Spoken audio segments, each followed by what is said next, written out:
say what's wrong or right. No. It's not hard to fool me. No. 'Cause I'm addicted to the good life. Yes. Yeah. Lead the way. I follow. No need to say. No. Where we are heading now, babe. I follow to the edge of it all. To the edge of it all. So tell your good night. 'Cause I'll find no better one. Yeah. Susceptible now. Before the moment flies. Ooh. So tell your good night. 'Cause I'll find a better one. Ooh. Susceptible now. Before the moment flies. It's not a problem. No. 'Cause I know what I'm getting into. Yes. Yeah, and nothing can stop me. No. 'Cause I'm addicted to what you and I realize. Lead the way. I follow. No need to say. Where we are heading now, babe. I follow to the edge of it all. So tell your good night. 'Cause I'll find a better one. Yeah. Susceptible now. Before the moment flies. Before it flies. So tell your good night. 'Cause I'll find a better one. Susceptible now. Before the moment flies.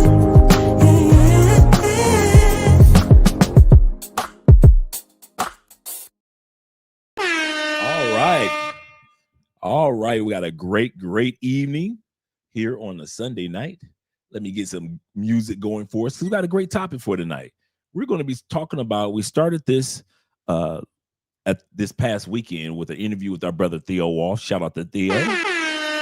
And we were able to answer some questions using ChatGPT on how to select what country that you want to move to before you even move to that country. A lot of times we plan on moving to a country, we just don't know where we want to go when we get to that spot. So we started with Theo, and now we're going to be doing a part 2 to this particular topic with our brother Theo Walsh in regards to what countries should you consider moving to in 2025, well, 2026, as well as 2027 and beyond. We can't just look at the countries like we used to before. We can't just sit back and say, well, our favorite YouTuber or our favorite TikToker has moved to that country, so I guess I'm going to move there. Those days are done. You can't just move to Portugal because everybody else moved to Portugal. You can't move to Thailand because some of your favorite activities that you saw on YouTube were taking place in Thailand. And you definitely don't want to come here to Colombia just because you saw me and Andrea love crossing borders.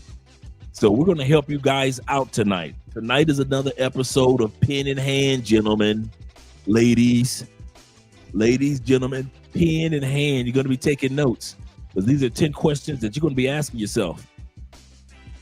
These are 10 questions that all of us who have successfully relocated to other countries outside of Canada, outside the United States, outside the UK. How'd you do it, fella? How'd you do it? How'd you end up in countries with healthy food, great medical, great people? How'd you do it?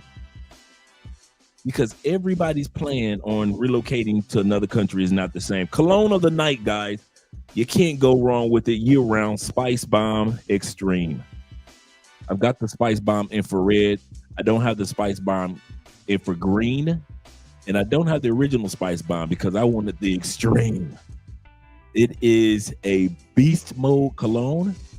Extremely smooth. You can wear year round. You can wear this during date night. You can wear this during having sex. You can wear this when you're traveling. You can wear this by yourself if you just want to smell good for you. You can wear Spice Bomb Extreme. So the cologne of the night, and it's not expensive. It's not one of those, it should be more expensive, but it's not. So the cologne of the night that I'm rocking is Spice Bomb Extreme. Shout out to all you Spice Bomb fans out there. And let's get some intros going. Let's take a few minutes, get some intros going. We got 38 people in the building. We like you. Make sure that you like us too. It's great to watch us on the vertical on YouTube now. Look at there. StreamYard finally has it set up to where you can watch us horizontally or you can watch us vertically. So shout out to all you guys that are watching us live vertically on YouTube. Let me slide to the left. Or should I slide to the right? Where I'm right in the middle. Let me go this further. This way. There we go. Your boy right in the middle now. All right. That is cool. That is cool. Usually I see Angry Man and all the other guys on there vertically, horizontally. Now we're on there. Shout out to all you guys. And shout out to everyone that's here tonight. Let's give a shout out to numero uno, Mr. Darkest in the building. Shout out to you being number one. He said, I've been traveling to my favorite country for nearly 20 years. So he knows his country. He said, my groceries are more than half the price than in the U.S. I know that feeling, brother. I know some guys down here like the Colombian pesos is stronger than the U.S. dollar now. In some instances, you know, it's going down from when it used to be 4,000, 5,000, or 5 to 1. Now it's kind of like 3.5, 3.8 to 1. But a lot of guys forget when I came down to Colombia, the U.S. dollar was only 2 to 1. I wanted you guys to realize that. When I came to Colombia, the U.S. dollar was only 2 to 1. So a lot of you guys don't realize how spoiled you are when the Colombian dollar pesos has always been about 4 to 1, 5 to 1 for you guys. Wasn't like that when I came. So yes, he said half the price of in the U.S. Gotta stretch your dollars. Yes, sir. And we're going to be talking about this topic over the next week of what countries you can go to now, countries that a lot of people haven't discovered yet, but are discovering. So you're still on the bottom floor of being able to transfer to those countries or travel to some of those countries like Cambodia, like Vietnam, like Paraguay, Uruguay, like Guyana. There are countries out there that aren't burnt out with as many people like Thailand or Colombia or Brazil or Spain or Portugal, where everybody has been going to for the last 10 years. And the locals are complaining, and I can understand why. But there are other countries such as Malaysia that you can enjoy, Costa Rica that you can enjoy. Panama has the best retirement plan as far as expats on the planet. I don't see why guys aren't taking advantage of Panama like they should. But we're going to be talking about those type of countries in the next upcoming days. Yes, I see we're on the same wavelength. Shout out to you, Rico. Say this sounds good cause I'm leaving Panama. He said because I'm leaving Panama. Yeah, I'm glad that you said that. I didn't even know that you had put that up there, Rick. I'm leaving Panama. Absolutely correct. Not too far away from home. You're not dealing with the everybody's going to Mexico crowd. You're not dealing with the everybody's going to Colombia crowd. Brazil crowd. It is one of the banking capitals of the world. You still get a bang for your buck, and you can get not just a retirement visa, but you can also get a residency, which I have right here in Colombia. So shout out to all you guys that are considering Panama as well. I'm glad that you said it as I mentioned it. My man Don, aka Don JP. Good evening, Andrea, and all in the chat. Catch you on the replay. Understand, brother? For all you guys that have a busy night, catch me on the replay. And shout out to our Canadian brother, like always. I told this guy where I was from. He said, "Oh, Canada. And shout out to all you guys that are supporting by way of PayPal, Cash App, and Super Chats. I'm going to drop the link for the Patreon as well a little later. You guys to support us on Patreon as well, because we got a lot of stuff coming down the turnpike on Patreon. Yes, sir. Yes, sir. And we got my boy Trorsey. Hope I pronounced that correctly. Yourself, yes. He said, "What's up, good? What's up, family? What's up to you, man? What up, though?" Yes, sir. Glad to see that you're here. And my boy Roz in the building. Glad to see that you're here. Roz C, where I can. Okay, Roz C can see. Yes, sir. He said, "Good evening, Mr. and Mrs. Spence." He said, "Checking in from the ATL, them ATL boys." Yes, sir. Shout out to you guys that are down here. What you really know about the Dirty South? What you really know about the Dirty South? Shout out to you, Dirty South boys that's down here with us, as well as you Virginia guys in the building. Appreciate you, Simple Logic, being here this evening from Chester, VA. Yes, sir. And my brother Kenny Peoples, always here showing us support and love and sharing all type of content. All type of content. I listened to your message earlier, Kenny, as well, and I agree with you. Yes, sir. Yes, sir. Shout out to David Dice of the Dice family once again. Shout out to Dave, and Dave says this: the family, Andre and Andrea, what's good? Chat brothers, we had a good time last night, did we not? Over on our Rumble channel, we had a good time. If you guys aren't doing anything on Saturday evenings, let me turn the music down just a tad bit. If you guys aren't doing anything on Saturday evenings, then you should be with us, Love Crossing Borders, over on Rumble. I kid you not, man. We have a good time over there. Every Saturday night, we watch, like back in the day, double feature movies. So we watch everything from the black exploitation movies to the movies back in the 80s. Like this week, we watched one of the Shaw Brother Kung Fu movies, The Kid with the Golden Arm. I say bronze arm, but it's the golden arm. And then we watched Axel F in which is Eddie Murphy in Beverly Hills Cops. And then next week we're going to be watching Beverly Hills Cops 2 and Dr. Detroit. For all you guys have never seen Dr. Detroit with Dan Aykroyd, one of his best, funniest movies, hands down, Dr. Detroit. And he's a pimp out of Chicago that's supposed to be from Detroit. So that's what it's about. And it is funny.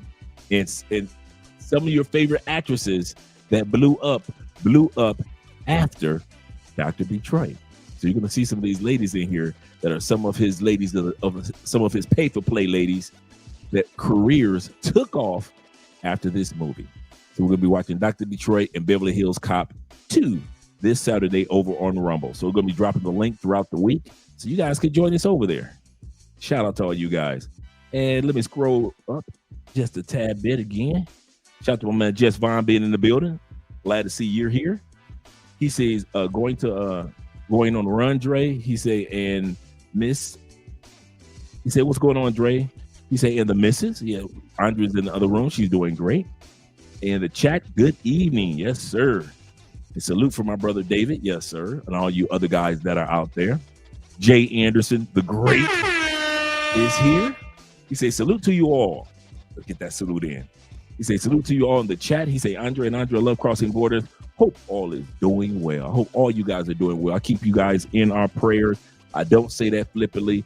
I really do drop to my knees for all of us, on behalf of all of us, to have the best lives that we deserve, especially when we're planning on living in other countries. Shout out to all you guys.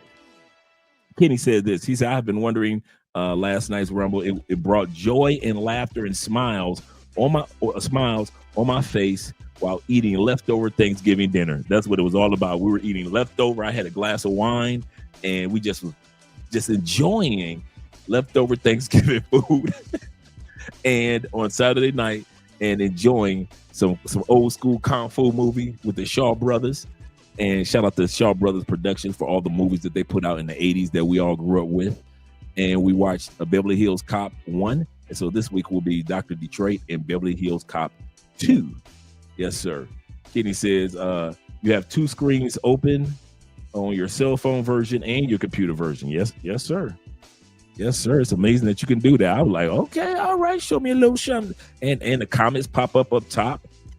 I'm like, Okay, StreamYard, I am impressed. I am impressed. Yes, sir. And you can show some love. Yes, sir. Let me put that 100 off in there. Let me throw some hearts off in there. Yes, sir. That is fun. That is fun. Yeah, autocorrect. Thank you very much, gentlemen, for letting me know about that. He said, back. He said back for round 2. Yes, sir. Back for round 2. I'm glad that you back here, Elder Patron. Glad to see that you're here, brother. My boy in the building. He said, good evening, Jasvon said. He said, evening to you and your wife and the chat. He said, that's better. He said, I had to fix my sentence. Okay, I got you, Von. I appreciate you, brother. I really do. And my family, my brother, Jay Fleming. Jay Fleming is in the building, sir. Yes, sir.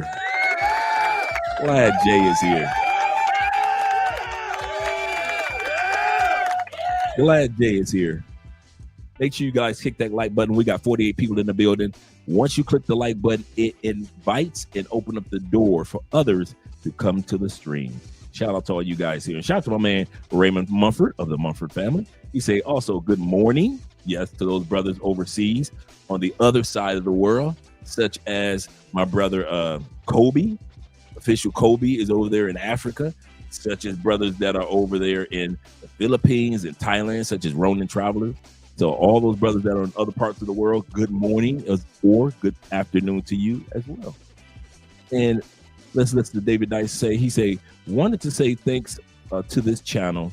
He said, I just did my application for global entry. Boom. He said, trying to learn new things. And that's, we're going to talk about this tonight. The number one thing that I picked up and that I learned initially from watching people who were serious about relocating or travel, they initially were patient with themselves.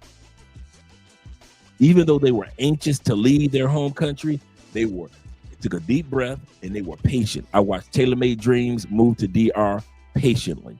I watched Ace Live come to Colombia and travel the world patiently. Check in Effect patiently. I Am Marwa. These guys were traveling, but initially they were patient. And I picked that up from those guys. And I said, okay, Andre, as much as I want to get out of this country, and this was during the first Trump administration, I was like, Dre, you gotta be patient. And because of that, I did it right, and I didn't have to backtrack and go through a bunch of headaches because of it. So yeah, he said, I just did my application. Shout out to you, brother. That's great to hear. That really is good to hear. Shout out to Blackest Night in the building. Love that name, brother, the Blackest Night. He said, salute, brother Andre. Salute to you as well, kind sir. He said, hope that you had a great Thanksgiving. We did. It was about 10 of us. Let me see if I have the photo. It was 10 of us that, actually it was 12 of us that met up at the Marriott here in Cali, Colombia. Let me see if I have that photo in my phone. I know I have the video in there. Let me see if I have the video, if I got showed this video. See if it shows everything. Yeah, there we go. It might not show everybody that's at the table, but let's see. I'm going to show the video. I'm going to show it with the volume off. So let's look at the video. This is really fun. And we're just going to try to make this an annual event. I won't lie to you, because it was that much fun seeing all the guys here. So let me move me down here out of the way. And let me showcase the little short video that I recorded. So this is at the Marriott. We got there earlier. That's why it was so empty. They were getting everything together, and they were really fancy 5-star restaurant meals. It wasn't like a buffet where you just eating off the just a regular buffet. They actually brought you really 5-star customized meals. So it was all of us there. Shout out to my man Vic right there. That's 0 milligram right there. So when y'all see 0 milligram, light-skinned brother right there, right sitting next to him is T-Mac. Then you got my brother Terrell sitting next to Andrea. And then you got Tay down there at the end. And then when they bring this video back again, I'm going to show you who was right next to me recording as I was recording. So of course I was sitting, this is my Uncle Jeffrey, Ghostface Jeff. And this our boy Rob. Rob's been down here to Cali, Colombia a few times. And Vic was the one, this is the cool part. Vic, the light-skinned brother, was 0 milligram when you see him in the live stream. He's the brother that actually purchased the book that we wrote. He said, I literally did step by step what you told me to do, Andre, in the book. You told us what to do. I did what was in the book. He came down here already with his visa completed. He was one of the few people that sat back and said, why wait till I get to Colombia to do my visa? I could go ahead and get my visa done prior to. And he worked thank you, baby. Turtleneck, thank you. I'm glad, babe. And Andrea says she likes me in the turtleneck. And he worked with T-Mac, which is sitting right next to him. So T-Mac because T-Mac is always in Medellin. So T-Mac connected Vic, 0 milligram, with some attorneys and was able to help him out. So it was quite a few of us that was there. And my man Will, all the way at the end of the table on their end, he lived in Medellin for 3 years, and he's been living here in Cali now for over a year. And so it's a lot of us that are down here. This is just a small portion of all the guys that come down to Cali, Colombia, and we have such a good time. Terrell got his own spot. The brother's looking at the camera right now. He's got his own spot down here. So he's one of those. He works with the he's a railroad engineer, so he works on the train. But he's just like I say, make America your second home and not your only home. And what I mean by that is Terrell makes all his money back home. He takes care of all his business back home, enjoys family and friends back home in the States. But his real home, where he has his relaxation, his peace, his connections, he goes to the gym, all those things, is here in Colombia. And so it should be for a lot of us. America should be one of your homes, but it shouldn't have to be your only home. And that's what we talk about. That's what we talk about. So we had a great time. Shout out to our girl, Andrea. Shout out to our girl, Andrea. We had a really good time. All right. And this was us that same night.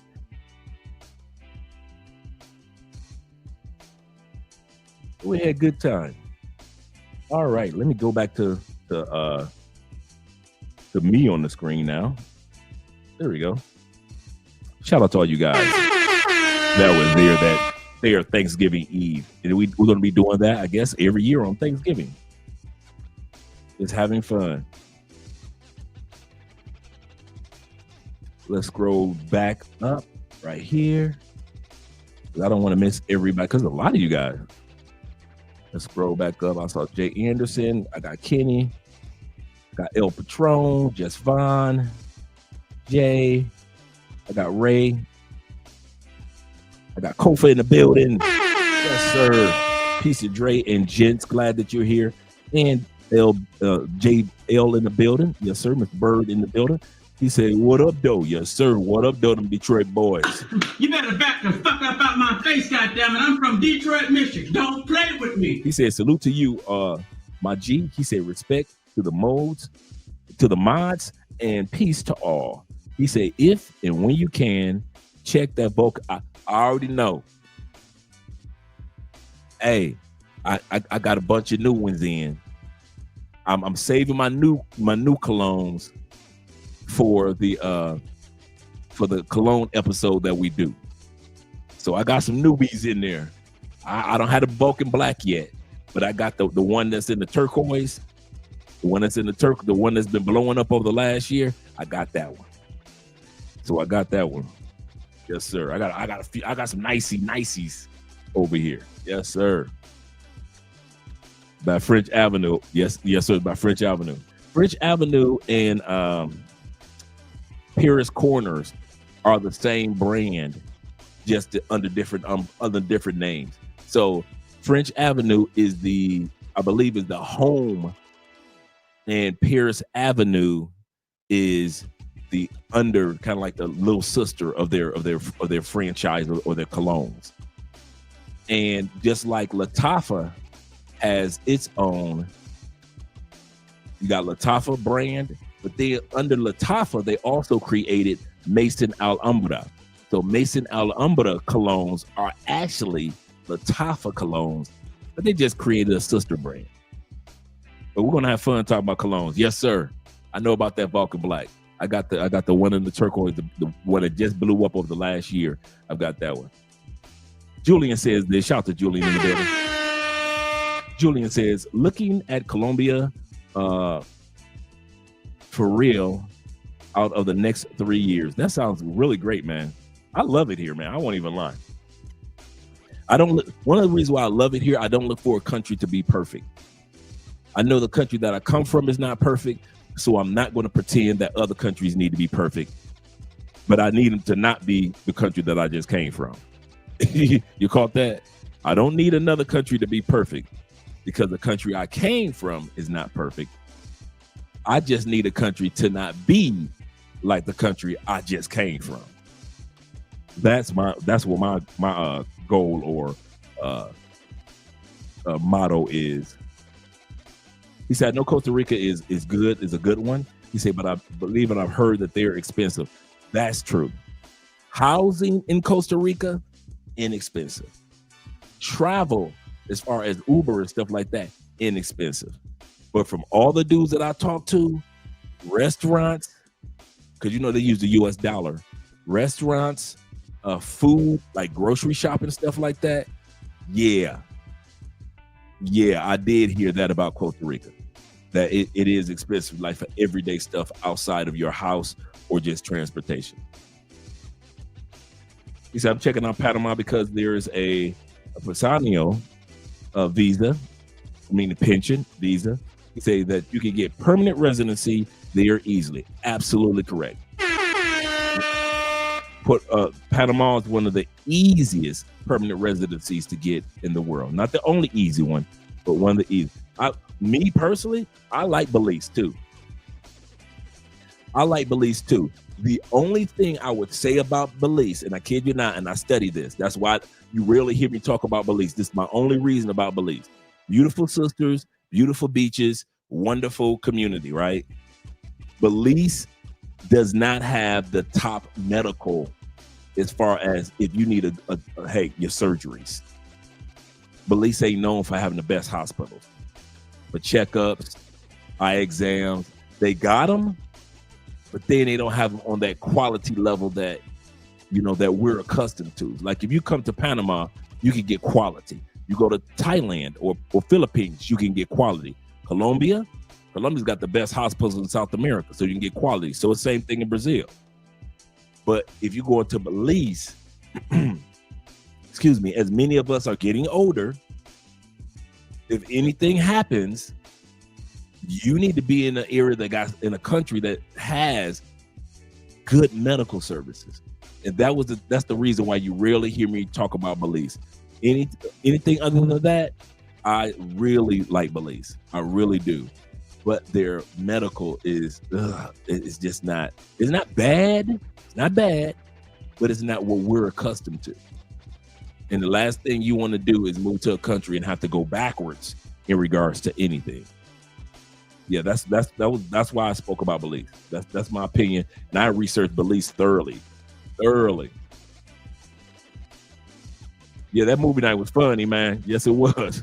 Shout out to my man DJ Davis in the building as well. He said I thought the Panama currency was higher than Colombia because of the canal. I'm not sure about the currency part. I won't deny that part. But based off of everything that I'm seeing on YouTube and the interviews that I've done with people from that area, most of them are saying they're getting a bang for the buck and they're able to get their permanent residency like that. And a lot of people are sleeping on Panama. And it's right there. So this is the funny part. Panama is right there from the States, right there from Colombia, right there from Costa Rica. So let's remember, like I always say, guys, let me change this music real quick. This is an important part because we're going to talk about this a little bit tonight also. Remember this, guys.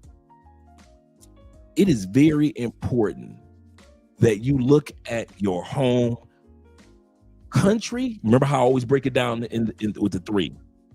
The country you're going to be looking for. We're going to talk about that tonight. The city in that country. Everybody doesn't want to live in Rio in Brazil. A lot of guys are living wonderful lives off the beaten path of Rio, Sao Paulo, Brazil. A lot of guys are living wonderful lives in cities you haven't heard from that are major cities in Brazil. But they just aren't the tourist cities in Brazil, so you never heard of them. Just like people may not live in Orlando, but they might live in Tampa. A lot of people heard of Orlando a lot more than they've heard of Tampa, or they've heard of Miami a lot more than they've heard of Jacksonville. But you can enjoy other parts of Florida and not have to be in Orlando or Miami. Same thing with Brazil. So first things first, choose your country, but be ready to choose what city in that country that makes you choose that country. As you choose that city, be prepared to choose which side of the city, east, north, west, south, what side of the city is parallel to what your goals are. You have to consider which side. And just because this side is the party fun side, that's not necessarily means that's the side of the city that you want to live on for the rest of your life. You want, and I'm telling you, the mistake that I see a lot of guys make is this. You want to have a bat cave. I don't know why you guys hate having I moved to Cali, Colombia because it's a bat cave. Like Batman got the bat cave. Let's talk about the bat cave. We talked about this over the last few months. What was the bat cave like? It had all the computers in there, didn't it? He could work in the bat cave undisturbed, couldn't he? He could meditate, concentrate. That's what Batman, if he was sad, he could cry. That's what Batman was smashing a Catwoman in the bat cave. She was down there. His closest friend, Robin and Alfred the butler were at the bat cave, close friends. It wasn't the party spot, was it?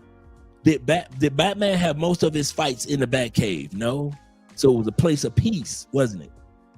So the Batcave is a place of peace, a place of privacy, a place of your friends and your close colleagues. Superman could come to the Batcave. Wonder Woman popped up at the Batcave every once in a while.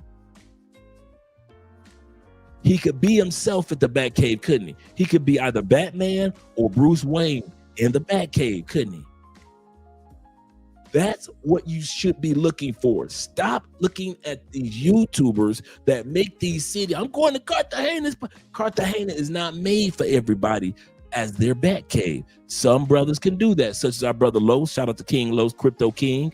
He's made a full life. Shout out to our brother Jay, who's opened up an Airbnb hotel in Cartagena. I think this is the second or third spot. He always has the celebration where guys come together and meet up in Cartagena every year. These guys have built lives in Cartagena. They built a Batcave there, but not everybody is moving like that. Some of us don't move like that. So when you consider a country, you've got to be as adamant about what city you're going to be living in. You cannot sit back and say, I'm moving to Brazil. What city?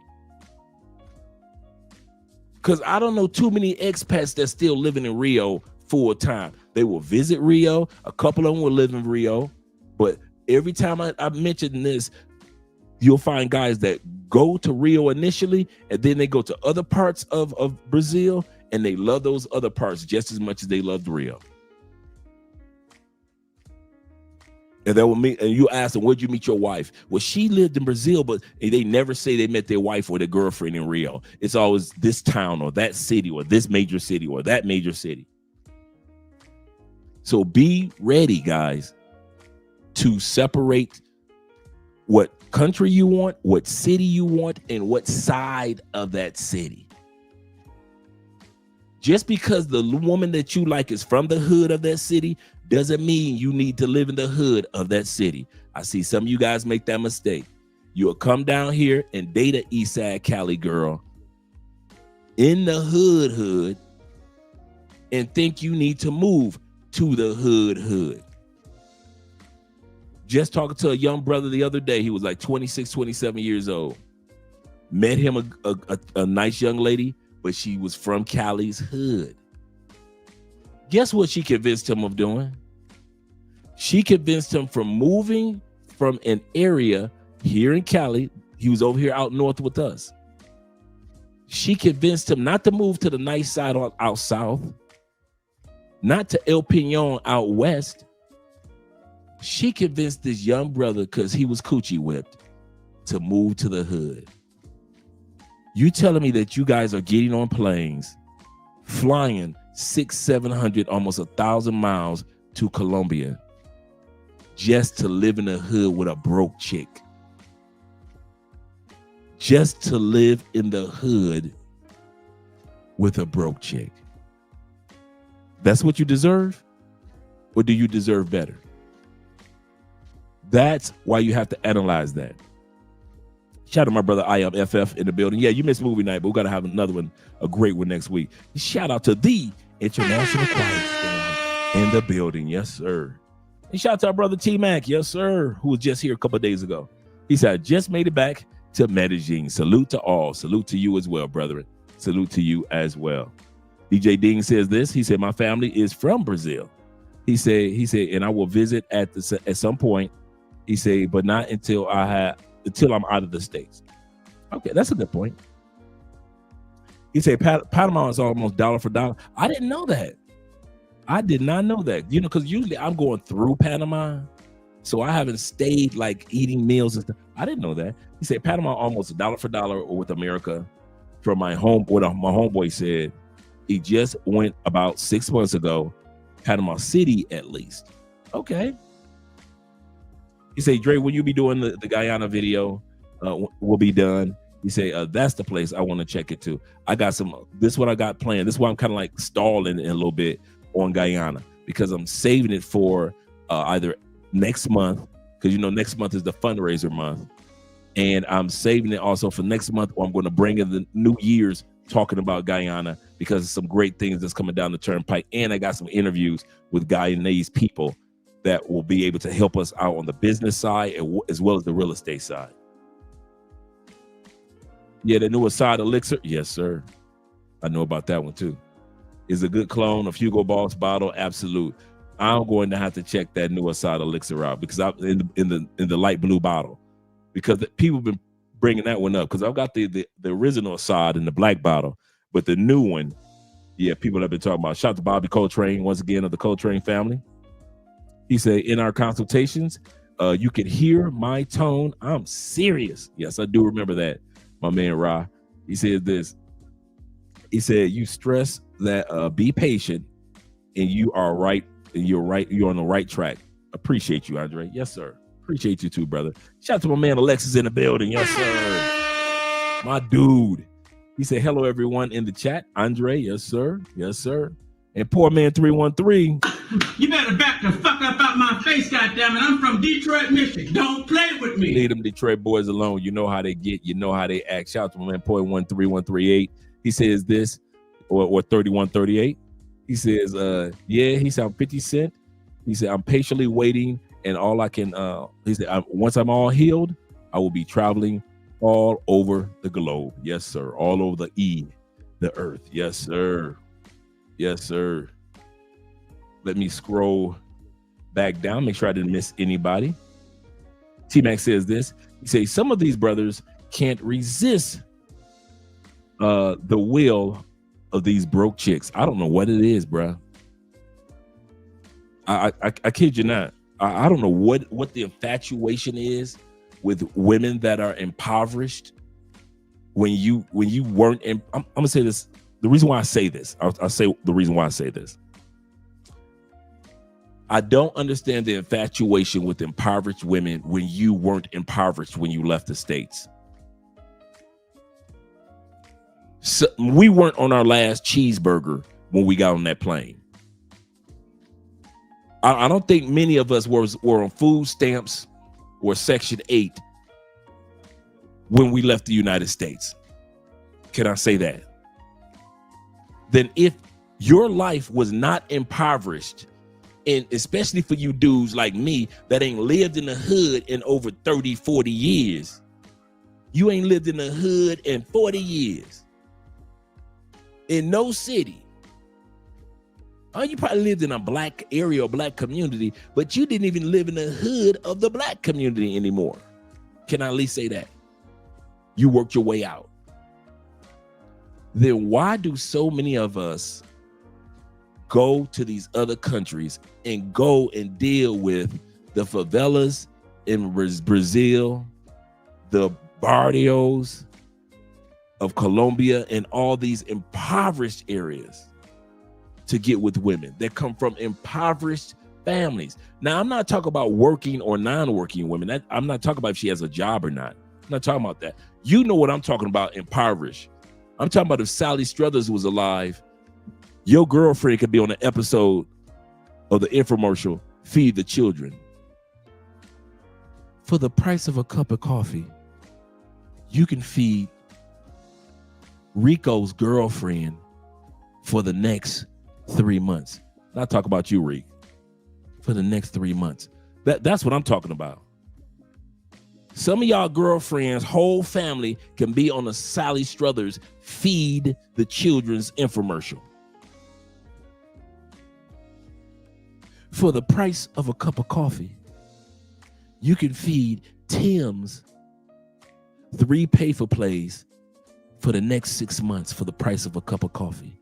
Please call in to feed the children. Why? That one, I don't get. And y'all be so proud when y'all fall in love with these broke chicks. I swear, y'all be like, I did it. Look at what I got. Y'all be looking like Will Smith. Look at what I got. And I don't get it. I did not fly all the way down here to be with a broke woman from a broke family that's going to try to drag me into the east side of Cali. Hell no, y'all crazy. But I see a couple of dudes that do it, and they be doing it with pride. And they'll look at me and straight in my face and be like, you don't know what you talking about. Well, I guess I don't, because I'm never going over there. I didn't bust my butt to get out the hoods of Detroit just so I can go and get to the hoods of another country. You out of your mind. You think I'm gonna live my last good years on this planet in the hood after I done bust my butt to get out the hood of Detroit, of Cleveland, of Atlanta, of New York, wherever you guys are from? Come on, all you Phoenix, Arizona dudes that was in the hood, all you dudes that was in the hood of Oklahoma, Utah, all you guys that was living in the hood, you done bust your butt to get out of the hoods of Miami, Liberty City, Little Haiti, just so you can go to another country and date hood chicks? And y'all want to call me crazy. Andre is crazy. Okay. I'm not black, I'm OJ. Okay. Andre crazy. He don't know what he's talking about. Who am I? I'm a square bear, right? Shout out to Black Nubian in the building, yes, sir.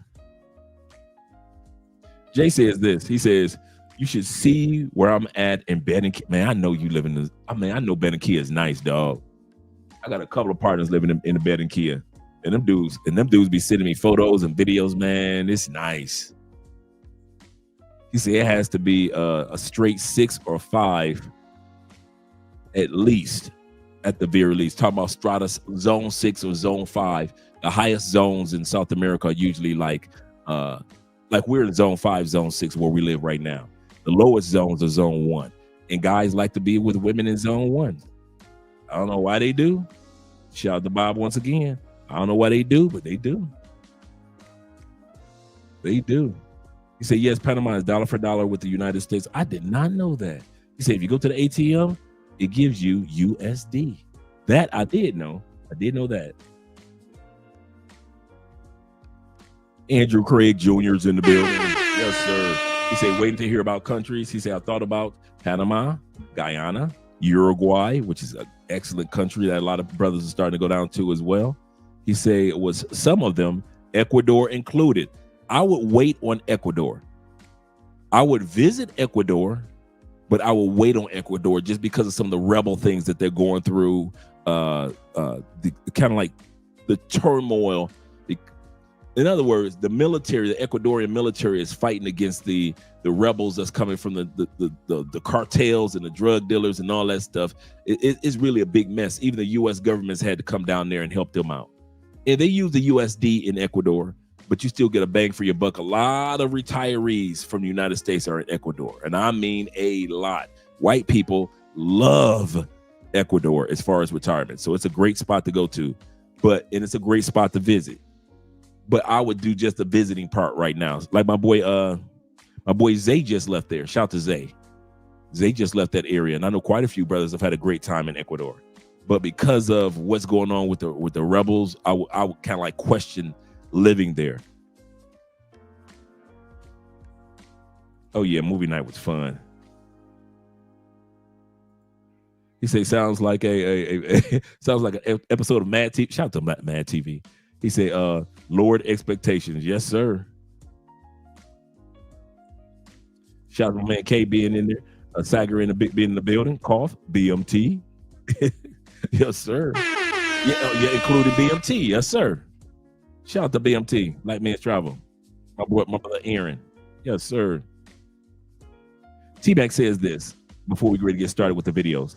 T-Mac says that you have to build up that residence to beautiful chicas when you live in Colombia. Oh, I say residence, that resistance. You have to build up that resistance to beautiful Colombian chicas. He said when you first come to Colombia, you feel that you need to simp to keep them. When there are plenty around, that is a good point.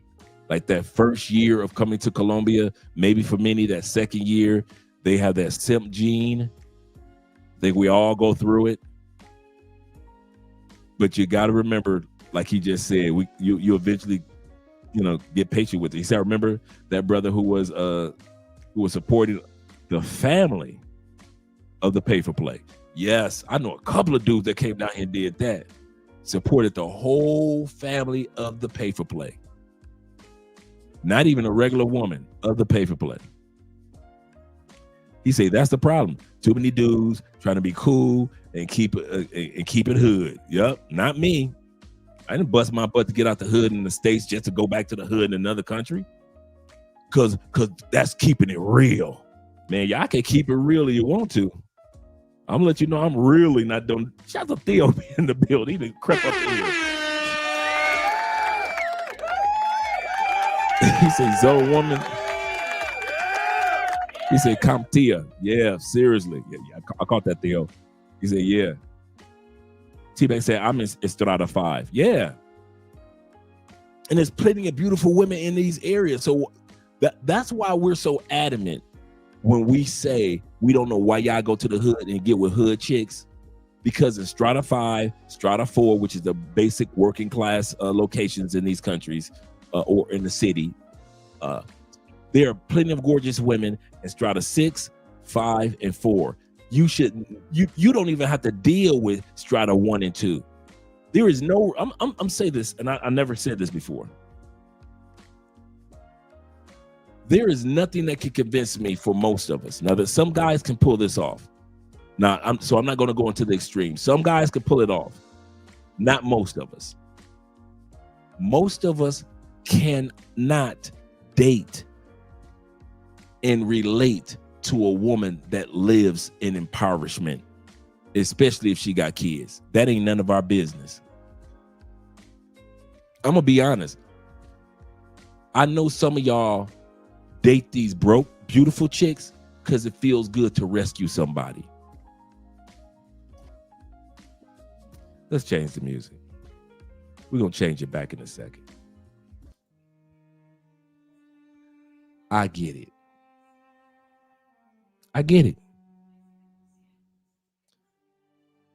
In the States, no matter what race, they're making it hard to be appreciated as a man. Same thing in Canada. Same thing in the UK. Same thing in other Western countries. No matter what you do as a man, most of society is looking at you with some form of mockery. You hold the door open for a woman, they no longer say thank you. You take a woman out to dinner, it should have been a $400 dinner. You buy her a gift, she'll compare it to what her ex used to buy her. I got you. I get it. Here's the problem.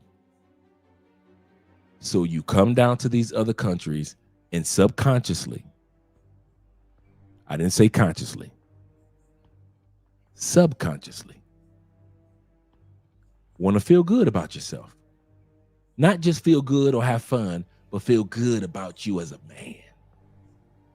And so you get on purpose with women that you think will need you. And as she hugs you and kisses you on your cheek and on your forehead, and her family smiles at you, it gives you that euphoria of, see, somebody appreciates me as a man for being who I am as a man. I get it. Now, you can lie and say that what I'm saying is not true. But you forget one thing. I'm a man just like you. And I want to be wanted and appreciated for all that I am as a man. I know that feeling. But I don't have to go to impoverished women to find it. And that's the mishap that a lot of men are making. Black men do it. White men do it. You try to find the poorest, but the prettiest. She can cook. She's clingy. She got the coochie. She only has 2 dresses, but hey, you can order her 10 more dresses on Temu. I get it, bruh. And if you think I don't, and you think I don't know what I'm talking about, I watch you too. I've been watching us for almost 8 years, bruh. Just watching. That's my job. Think about it. That's my job, to watch us as men and how we act in other countries. And for some of us, we get with these impoverished chicks not because we want to, but because we think we need to. And I'm here to tell you as your brother, you don't need to. The women who have jobs, careers, or the women that have family dynamic. Let's say she's not a career woman, but she's a great woman for the home, a housewife woman. But she comes from a family that's not flat broke. She comes from a working class family in Thailand, or working class family in the Philippines. She comes from a working class family in Cambodia or Malaysia or Vietnam. And if you're in her life, cool. And if you're not, she's still cool. These women will appreciate you just as much as them broke heifers that y'all love to get when you're in other countries. That's why you'll never hear me correct women on YouTube when they sit back and say, and y'all be going to them other countries getting with them third world broke chicks. A lot of you dudes do. Not most of us, but enough of us to where women in the States notice that you get your butt on a plane and you go up in them hills of Brazil and up in them hills of Colombia to mess with broke, impoverished, and go never have 5 generations of never had nothing women just to make you feel better about you. It has nothing to do with her. It's the fact that your home country doesn't make you feel good as a man. And so you go to these other countries so you can feel good about yourself as a man.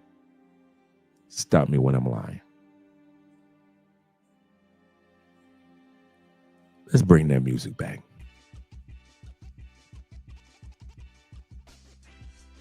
All right. Shout out. Make sure I got everybody.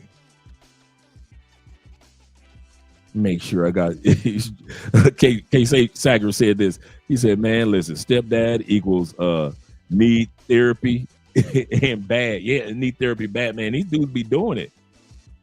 Shout out to Kevin Crawford of the Crawford family. Glad to see that you're here as well. Glad to see that you're here. Yeah, no, we're doing great. We're doing great. He said, give me a rundown of all the zones. So I just broke it down for you. So zone 1 is like poorest of the poor or the poorest of the poor. A lot of the zone 1s ain't even got they only got streets. They got dirt roads. Bruh, I'm telling you, zone 1, they ain't got no streets in most of these cities. It's just straight dirt roads, man. Or up in the zone 1 is also up in them hills. You like when you go to Medellin and all them shiny, Estrada 13 and all that, where y'all go touring. You can't go touring at night. I ain't going up there at night unless you know somebody. So you see all those places up. Guess what? As long as I've been here in Cali, I ain't never been up in them hills. Ain't got no business being up in there. That's zone 1. Then zone 2 can be in the cities, but it's still a brokest area of the city. It's hood.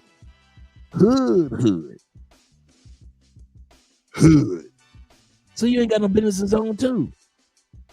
You ain't got no business in zone 2 in any city in Colombia. I don't know why y'all want to pretend like y'all like on that side to say it's a good one. Everyone, I realize that there are some brothers. What's going on? Andrea says she's not even going.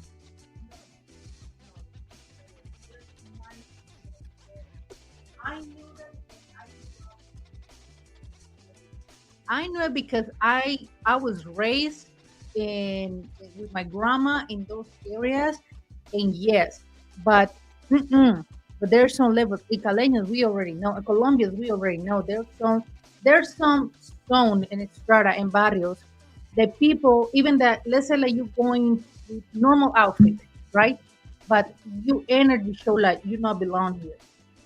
Yep. So even if you wear normal clothing, your energy still gives off that, wait a minute, you aren't from here.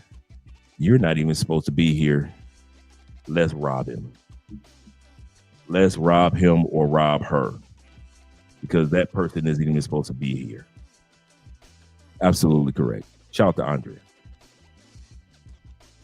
So zone 1, zone 2, y'all ain't got no business being there. As soon as the female tell you that she from zone 1, zone 2, why you still kicking them? She pretty? Have her come to your area and smash her. I'm gonna say that again. Have her come to your area. Go and smash her. And send her right back to where she belongs. Into the outer darkness. Falling in love with them. There's very few times I see it work out. Very few times. Shout out to my brother Jason in the building. He say, damn saviors. He say, nah, I'm good. He say, I'm qualified to save myself. Yes, sir. SYBM. Save yourself, black man. Yeah, man. These dudes think that I don't recognize it, man. I understand. I get it. Back home in society, man, they don't treat us good as men. And so we go to other countries and all of a sudden you getting hugs and kisses and appreciation and mom and dad shaking your hand. And you're like, wow, I never been treated like this before. Somebody cooking for me. She cleaning up your Airbnb for you. I got you. I get it. But man, listen. Nah. Yes, sir, T-Mac. Shout out to T-Moo. Yes, sir. Yeah. Shout out to Jamon in the building. Jamon says this. He said, what up, big brother? In chat room. What up, big brother? Hope everything's going great with you also, Jamon. And the last comment is our brother Kenny Peoples. He says that there are any upper middle class chicas, and are there any upper middle class? Yeah. Yeah, there are plenty of women that got Here's the problem. Most dudes don't want to date the upper middle class women. Shout out to my man, Yorin's Dude 22. Most dudes don't want the women that got a job. What? Most dudes are not looking for a woman that's a quality woman, whether she got a job or not. Let's not put it on careers. Because I know a lot of guys that got some quality women in their lives and not necessarily career women. There are a lot of good upper middle class women that have careers, that have their own homes. They've got, what y'all think? All these millions of cars in Colombia. Y'all think it's just men driving these cars? Just men driving these cars. So women can't afford to have a car in Colombia. There are women that have their own car in Colombia. What would you think? Only men have credit cards? There are women that have their own credit card accounts, their own bank accounts, their own investments, their own retirements.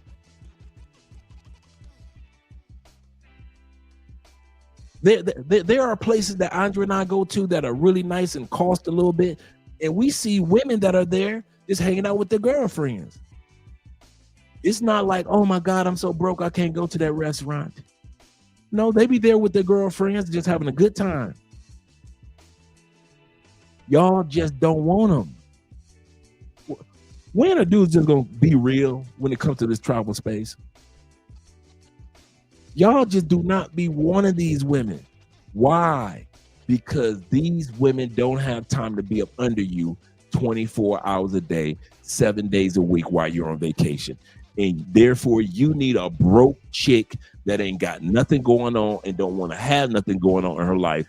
You need her to come from an impoverished family. A, so you can feel like you rescuing somebody.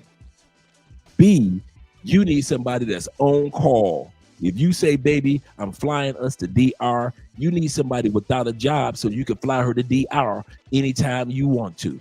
If you want to fly her to Cartagena from Medellin, you can fly her from Cartagena to Medellin. Why? Because she doesn't have to call in to work and say, excuse me, can I get some days off? Because my boyfriend want to fly me to Medellin. You ain't got to worry about that. Why? Because your chick is broke. That's why y'all get with the broke chicks. You can take them out to dinner any time of the day. You can have them out to 4 or 5 o'clock in the morning, any day of the week. You can have her out to 4 or 5 o'clock in the morning on a Tuesday night. You can't do that with upper middle class women. That's why y'all don't talk to them. Y'all don't go to the gym because the broke chicks ain't going to the gym. They just naturally got that body. Thank God for it. But upper middle class women that live in zone 4, 5, and 6, these women are going to the gym, but y'all ain't going to the gym to meet them. Now, the guys that live in these countries do it, but the guys that are on vacation, you ain't going to no gym to meet no women.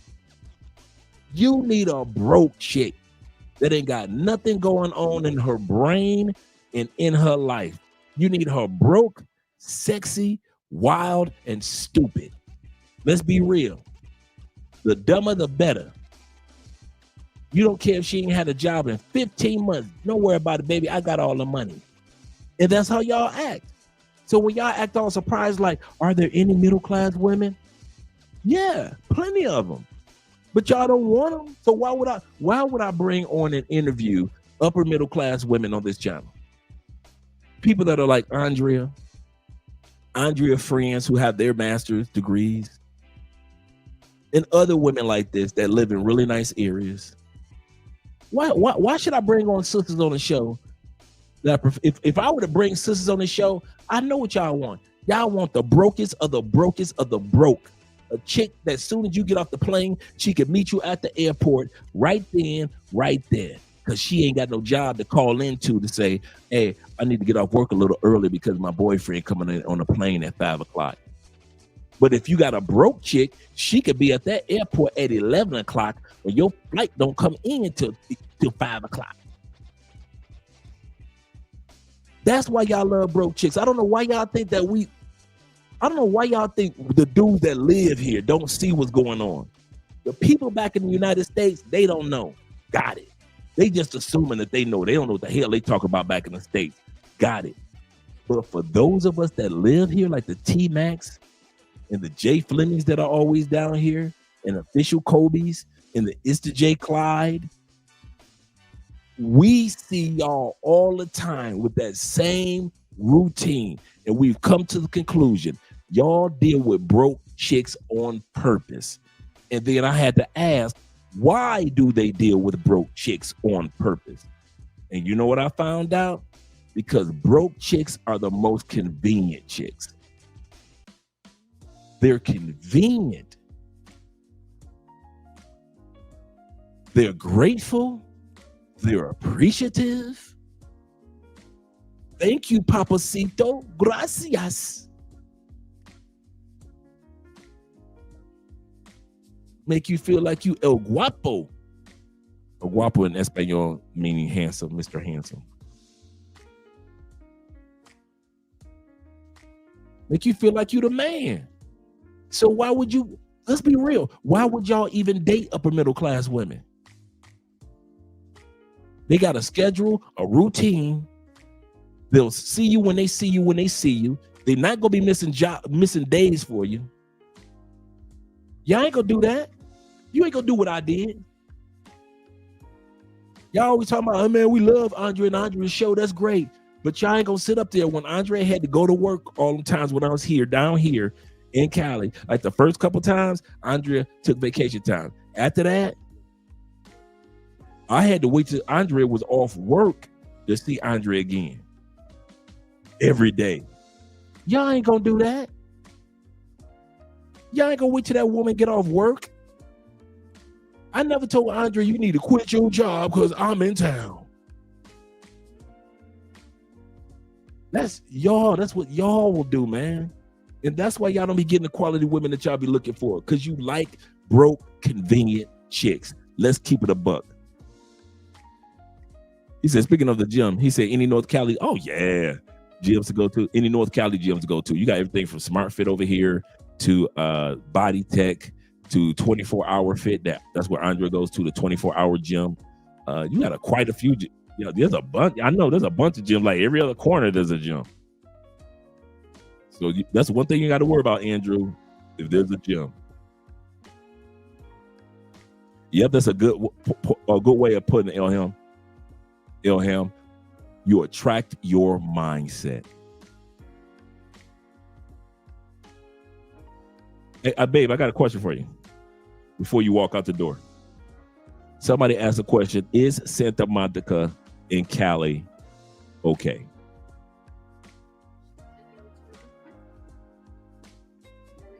Okay, here's the question. Here's the question. Is Santa Monica? Santa Monica is good. Santa Monica is part of North. It's close to, it's 5 minutes away from Granada. And maybe 5, 6, 7 minutes away from Chipichape. So it's a good area. Yeah, Santa Monica. Mm-hmm. Yeah. Right. Yeah, we got a bunch of gyms we got Del Boitech in Chipichape. The gym that I'm going, the 24/7, Andre's going to the Smart Fit. There's plenty gyms in the 6th Avenue when they do, especially like Army. Yeah, but there's another one. They do like a special, like an Army, something like that, trainer or something like that. I don't like the CrossFit guys. Oh yeah, so it's a lot of like. I can tell that in Cali, doesn't matter what area, and doesn't matter what strata, there's always a lot of gyms. Always, you guys. Like that. That's cool. That's really cool because that lets you know, you phoners, that people here still like going in and have a good lifestyle and a good health. Even grandma's going, mom's going, even old people or grandpas, they're always going to the gym. Yeah, that's good. Okay. Oh, okay. Okay, cool.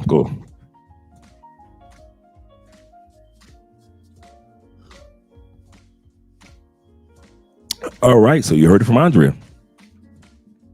So that's a good area. Yep. Shout out to you guys. Shout out to Andrea Wallace Spence. Jay said, no, he said, y'all stay out of the gym in Colombia. He said, stay out. We don't want you here. DJ said, he said, that's where my Airbnb is for the 8th through the 14th. Oh, yeah. That's what's up. That's what's up. And you she's right. You're right between Chipichape and Grenada area, and those are two really nice areas here out north. Shout out to Tori being in the building, Mr. Brown. He says this evening, Dre. He said, I want a woman that has a job. Seriously. He said if she doesn't have a job, I have to help her come up. Yep. I have to help her come up. If she has one, we come up faster, stronger, and not having a job. She would disturb me from doing. Yep. And so I always say that it's not about the woman necessarily always having a job too. But, and I agree with you, DJ Davis. But I mean, and Tori. But I also realize that not every woman has a job, but she comes from a good family. And her family's not impoverished. And she still make a great mate. Understand that those women exist.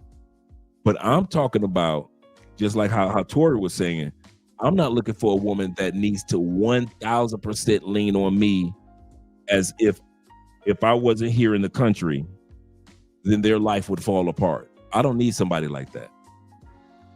I don't need somebody that if I was not here in Colombia, their life would seem like it's falling apart. Excellent point, gentlemen. He said, the lion, there are no gyms in Colombia. He said, don't Google, just trust me. Just trust me. He said, that's a good point. That's true. You can Google that too. There are free outside gyms all over Colombia. That is true. Like the park across the street from us, they do free exercising and lifting across the street from us. The park that's right down the street this way, they do the same thing. And there's another park that's not even 5 minutes away, right next to where my gym is. They do the same thing. So you're absolutely correct. There's always some type of fitness thing that's going on absolutely free in Colombia. He said, Bobby say, damn, Jay, let's go. Me and Jay think alike. I'm with you, Jay. Don't tell him. Tori says this. He said, pretty soon in Colombia, he said, Theo will have his gym. Well, yeah, we'll be going to the Theo Fitness Center. He said, and bring some money. Bring some money gym. That's what we'll call it. Theo Gym. We're going to be called Bring Some Money Gym. His motto, you get fit, I get rich. I like that. I like that one. You get fit, I get rich. It's a win-win. It's a win-win gym. Win-win gym. Yes, sir. Let's get started with the video, guys. Okay. Remember I said this episode is once again pen in hand. You want to take notes. First question you want to take notes with in regards to picking the country out. So let me put this down, remove this. Let me bring this back to the stage. First thing you want to pick, a question you want to ask yourself before you move to another country is, why are you moving? Health, wealth, peace. Do not be moving for a woman. That's a part of your peace. You want to find a good woman here. So don't be moving because of her. But when it comes to your health, your wealth, and your peace of mind, these are the reasons why you want to move to another country. So the first question out of the 10 we're going to be looking at is, why are you moving? What is your why? What is your why? I've been seeing a lot of TikToks lately about people complaining about how hard it is to live in America and everything's more expensive and it's a third world country with a Gucci belt. And I just want you to know one thing. You are not crazy. That is fact. We rank 25th in the world for economic freedom. You're just going to love this list. 129th in global peace. The land of the 15th freest. The 15th freest country, but we're number one when it comes to bragging about freedom. We brag about being free, but we got to censor what we say on YouTube, on TikTok, on Instagram. But I thought we were the land of the free. We got to censor what we say walking down the street. We got a country where you got to give the right pronouns when you're talking to somebody. I can't just say her or him anymore. but it's the land of the free. Let's continue on. 15th. 17th for quality of life. 20th for gender equality. 18th for healthcare. But we spend more than anybody else. True. Actually, among all 140 plus countries, we rank number 39 this year. Colombia is ranking number 32. To where for 10 years, we were ranked number 69, and Colombia was ranked number 37. In other words, America has never even had, at least I know in the last 10, 12 to 15 years, has never had a better healthcare service than the United States. And when it comes to medical researchers, do realize most of Americans, successful medical researchers, are doctors and surgeons and specialists that were foreign born. In other words, if they didn't have a visa to get into the United States, most of the modern day inventions in the United States would not have even occurred in the United States. Most of the technological successes that have happened in the United States, the Silicon Valley boom, that would have never happened if America hadn't let in foreign thinkers into our country to make our country better. Don't you ever think that it was just the red, white, and blue that was inventing all the stuff in America. It wasn't just us. In many cases, there were doctors and surgeons and specialists and inventors from other countries that came to the United States. We have the lowest life expectancy for men and women of any country with a high GDP. Absolutely correct. Remember I said that before? Of the top GDP countries in the world, like Finland, Switzerland, UK, Canada, United States, I mean the top dogs, right? Australia, of the top 10 top dogs in the world, Russia, United States medical and life expectancy is number 10 of 10. We are the worst top economic country when it comes to the longevity of our people and our healthcare system. Yet we rank number 6 in the world for malpractice lawsuits for leaving items inside of a person's body after surgery, whether it be gauze, you know, the cotton. We're famous for leaving that. Surgical tools. We're famous for leaving the disease inside the body. We thought we took the disease out over on the left-hand side, but the surgery was supposed to be for the right-hand side, and we actually left the disease in the body and took out the wrong parts. We'll cut off a left leg when the surgery said cut off a right leg. We're number 6 in the world for malpractice, guys. Not putting down our country at all, but these are just stats. And so when people want to sit back and say, well, you putting down our country. This is my country too. My country, 'tis of thee also. But the truth is the truth when you compare us globally to other countries. So the first thing you want to look for is your why. We rank second to last in childcare quality. 29th in work-life balance. No surprises there. Pay attention, because this is a weird one. The scale for this one says that the number 1 country has the highest rate of poverty. What that means is 54 countries have a lower poverty rate than the richest country in the world. Let that sink in. 54 countries have a lower poverty rate than the United States. 54 countries. We do, however, rank number 1 in a few places. We are absolutely killing the game in the cost of college. Number 1, baby! Scotland tried, but we do have the highest rate of overdoses. And you can always rest assured that you live in the richest country in the world, except that the richest 10% own 70% of the wealth and the bottom half are fighting over 2.5% of it. What I'm trying to say is if you feel like you're struggling just to survive right now and this seems like a bunch of bullshit, it's because it is a struggle to survive right now and it is a bunch of bullshit. What if the American dream isn't actually in America anymore? You probably grew up hearing the same story.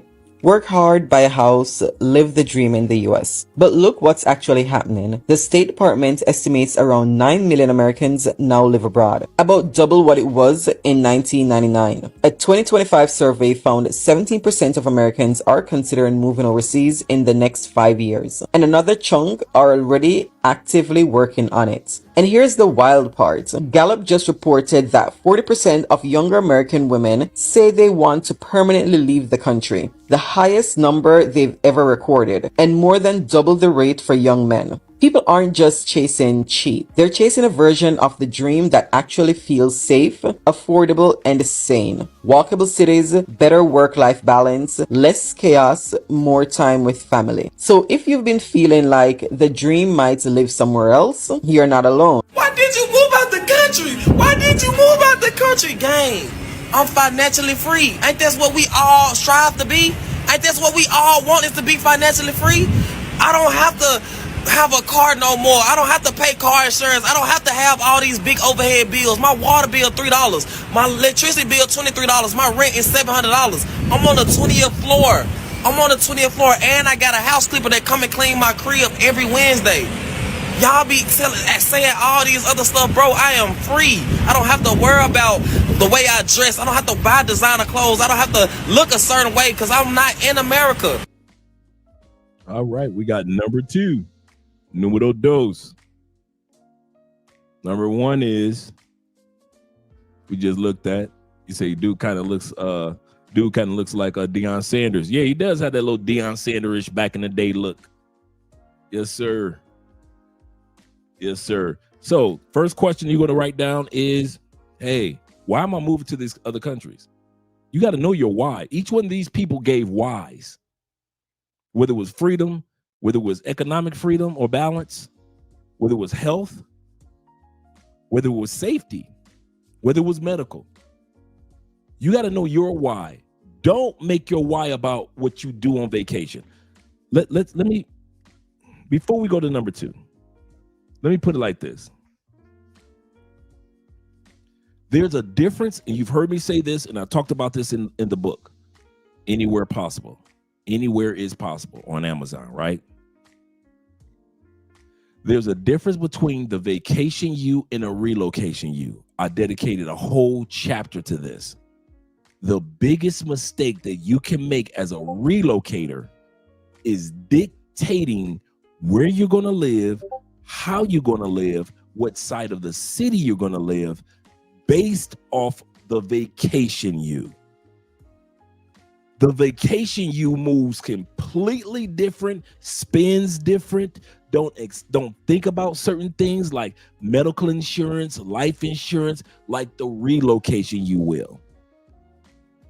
The vacation you looks at women in that country differently than the vacation you do. Vacation you wants her. Relocation you is like, let me get settled. Let me start dating here, dating there. Let me get to know some ladies out here. And you're kind of like a little bit more mild, just a little bit more mild. Vacation you will pay for play all day long. Relocation you say, hey, I might do it every once in a while, but it's not a big deal. Always remember, do not ever let the vacation you dictate what the relocation you needs to do. Some of you have vacationed in DR and moved to DR, but you didn't let the vacation you decide that. You looked at DR on 1 or 2 of your trips as a recon. Like I said, let me really look at the country or the island, get to know the island, get to know the people if I want to live here. You did your recon. Same thing with us in Medellin or Cali or in Thailand or in Philippines. You did your recon. You said, okay, I had my fun in the Philippines. I really like it. So now let me really look at what city or what area of a city I really want to live in the Philippines. Our vacations in this part, but I really want to live in this part.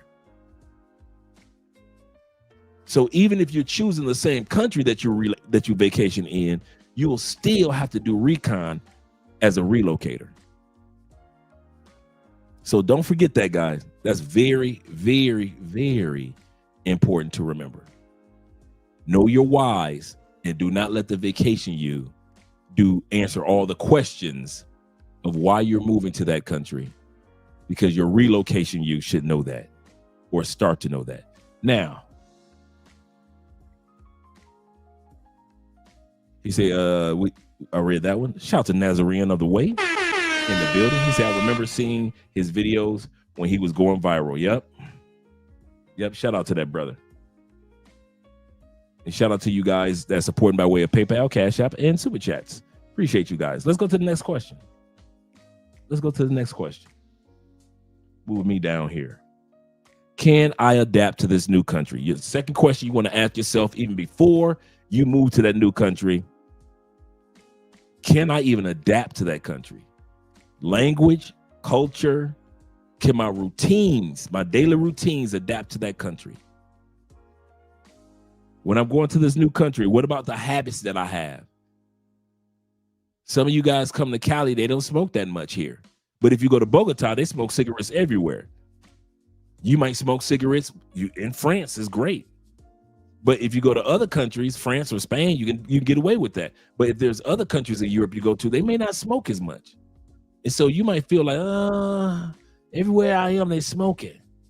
I'm not with that. I had to take that in consideration. Dude, when I decided to choose Cali outside of Bogota or Medellin, one of the things that I took consideration as a non-smoker, do I want to be in a city where they predominantly smoke? Bogota is a predominantly smoker city. Love Bogota. The world's within the top 25 largest cities in the world, larger, twice the size of Chicago, larger than the population of New York.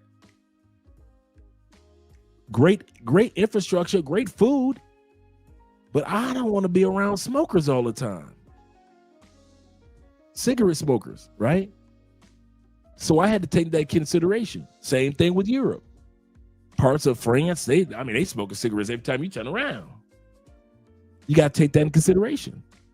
So can you adapt to that country? They're not going to adapt. They don't need to adapt to you. They ain't got to change for you. But can you bring your routines in that country? I didn't go to say, I'm going to go to Bogota and they better stop smoking. I didn't do that. I said, well, that's their culture. And so let me see if my routines or habits can adapt with that culture. If it can't, such as Bogota, then start to choose locations that could gel with your routines, your habits, your goals. This assimilation thing is a big deal. Again, any of you who's an American, you ever traveled to another country and stayed there for any significant amount of time, you could be in another country for a month. They expect you to assimilate to their ways. You can't just do what you want to do. And Steve Bannon said, the converts sit in the back. That means when you convert to someone else's space, you can't just go to the front of the room and tell everybody else what it is. You sit in the back of the room and you learn what it is, and then you adapt to what it is. Then maybe one day you get to move to the front of the room and talk. It's difficult moving from our country to a different country because our country is very different. As an American moving somewhere, you have to be open to change. You're changing yourself specifically. The culture around you is not going to change. You have to be willing to adapt to what they're already doing. Now, please be aware of what's going on in the country that you're moving to. Can you give us some advice for someone who wants to come to Japan in the future? It's not our country. We need to adapt to them. Of course, learn the language because it's a game changer. Japanese people, they recognize when you're making some efforts and they respect a lot. Recently, there was like so many bad foreigners doing some stupid things and there is a bit of tension. There is many people hating, like making some stupid comments about foreigners, but we're not all the same. There is so many older foreigners I know, maybe 99%, they're so interested. They're living here, they're working here, they're paying the tax here, they're doing good thing, and they are interested by Japanese culture. So yeah, if you want to come with good mindset and good intention, and don't forget to remove your shoes before going inside the house. Great point. Great point. So remember, guys. When you're going to another country, you're going to have to realize that it's all about adaptation. I know we as Americans and people from UK and Europe, we got this big old ego And we think that the world should adapt to us. What do you mean you don't know English? How dare you not know English? I get it. I know we got the American ego. You mean you don't put barbecue sauce on your ribs? Well, as an American, well, we have to realize that we have to adapt to those countries. I like what the Nazarene of the Way said right here when he said, I grew up around smoking. I did too. He said, and I can't stand it now. I'm the same way. He said, yeah, simulation is the goal, not conquering. We are not going to these countries to conquer. I like how you worded that. We are not going to these countries to conquer these countries. We're not Christopher Columbusing these countries. We're going to these countries because we feel that we have a better option of health, wealth, longevity, peace, whatever it may be, your why, in this new country compared to your home country. And since you feel like that, because that's how I felt, you want to make sure that when you go to this new country, that you don't make the mistake of assuming that they have to adapt to you and not you adapting to them. My transition in America, from North America to South America, was smoother because I was at peace with being on learner mode, always learning while I'm down here and not trying to prove that I'm American. I remember one time I was driving. I was driving here in Cali, Colombia, and Andrea, when I first got my driver's license, and I was like, well, in America, we would do this. In America, we would do that. And Andrea just turned to me while I was driving. Well, babe, you are not in North America anymore. And she said it like, let it go. I'm tired of hearing you talk about in America, we drive like this. And in America, we drive like that. I'm tired of hearing you talk about how you drive in North America. If you want to drive in South America, then do this. Stop complaining. And she was right.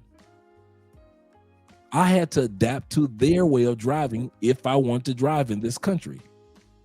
And now a lot of you guys, when you see me drive, you be like, man, Dre, you drive through this country like it's nothing. That's because I had to adapt. I had to stop thinking how Americans would drive in North America, and I had to accept how South Americans drive. And now it's been smooth.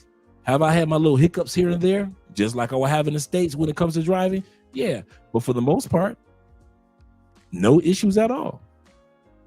No issues at all. And that's how that is. Yeah, Nazareth said, where you vacation is where you are, where you have your fun. Where you relocate is where you make a family. This is true. Shout out to my man Slick being in the building. Slick said, he said, yo, Dre, what's going on? You see what's going on? We're talking about the night's topic, which is the 10 questions you will ask yourself before you relocate to another country. Before you consider relocating to another country, these are the 10 questions that you definitely need to ask yourself. And for many of us that have been successful with relocating, this is what we did. These are the questions we asked ourselves. He said that Western idea of imposing our culture on everything, I find many foreigners dislike and consider prideful. Yes. Yes. Do you know one of the first compliments I got here? Yeah. One of the first compliments I got here.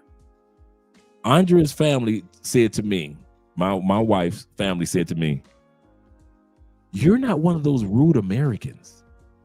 Now, have I had rude American moments? I have. But I've been here for, almost a decade. But for the most part, I try to do like my brother said. I try to assimilate.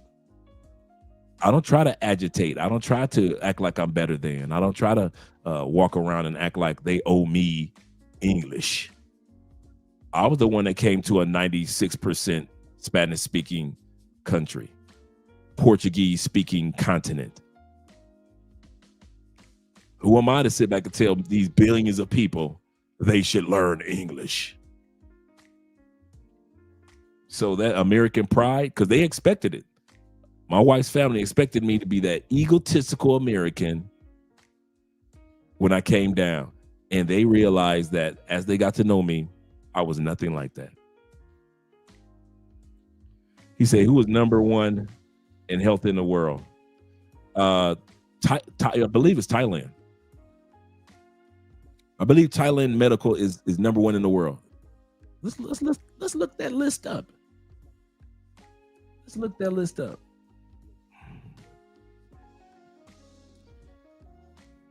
Best medical in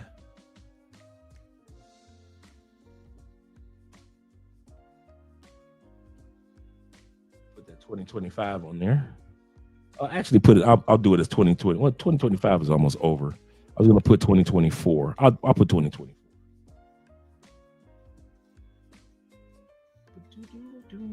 We're gonna take a look at that. That's a good question.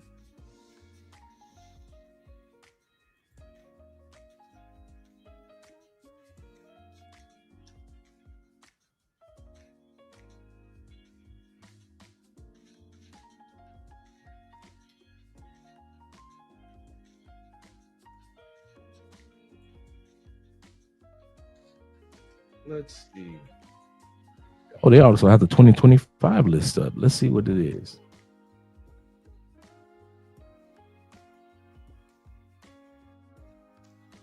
Oh, wow. Let's take a look at this real quick. Let me screen share that. Add to stage. Remove from stage. We'll come back to that in a second. Let me add this to the stage. All right, let's take a look.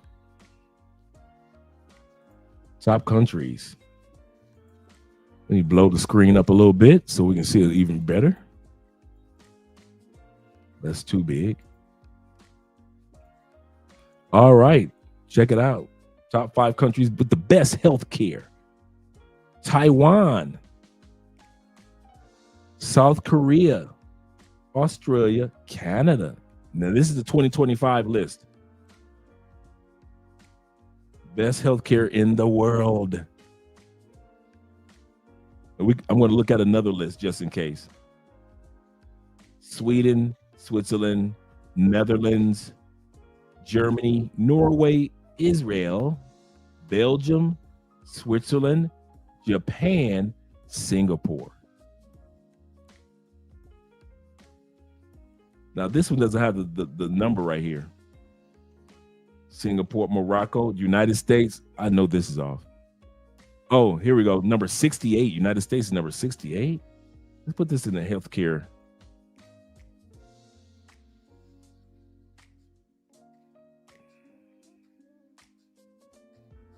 So, okay, this is the best. Taiwan, Denmark. Okay, here we go. Here we go, the listing. Here we go. Let's look at it from this point. Taiwan, South Korea. We're looking at the healthcare index. By number. Here we go. Let's go by number.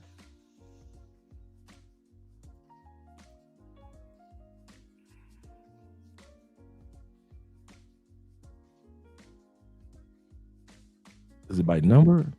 See, this one is confusing. Is it by number? Let me see if I can find a better one for us.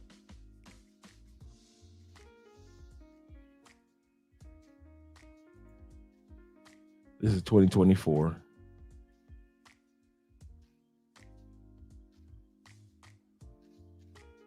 No, that one's not the one we're looking for.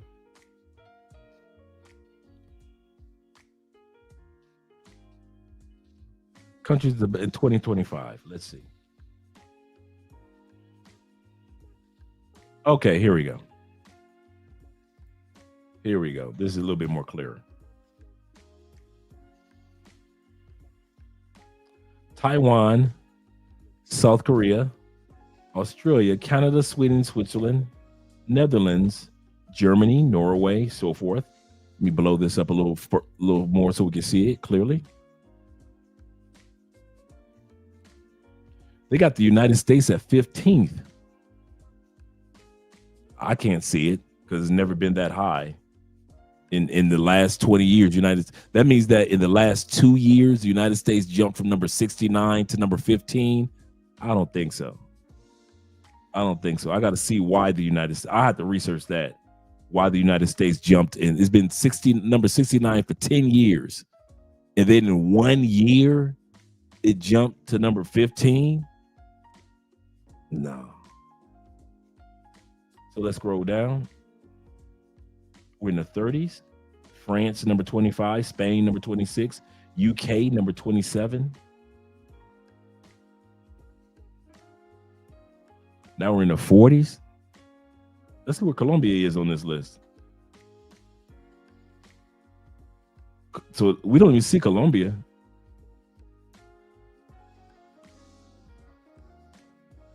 So this list got to be off, because look at this. They've got Venezuela, number 65. Venezuela has never had a better medical than DR. So you telling me it's better than Ecuador, Kuwait, Morocco, Venezuela now. Iraq, Peru, Colombia at number 81. Come on now. That can't be right. Thailand lower than Colombia at 83. There is no way in the world that Thailand has been in the top 10 medical for like forever. The Philippines. Oh, this list is way off. Malaysia at 87. Vietnam. Yeah, Vietnam is down here with the Congo.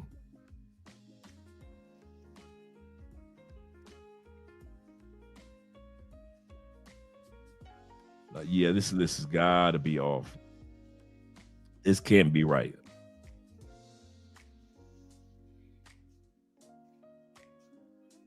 They consider medical infrastructure, medical costs, government readiness, and health index overall.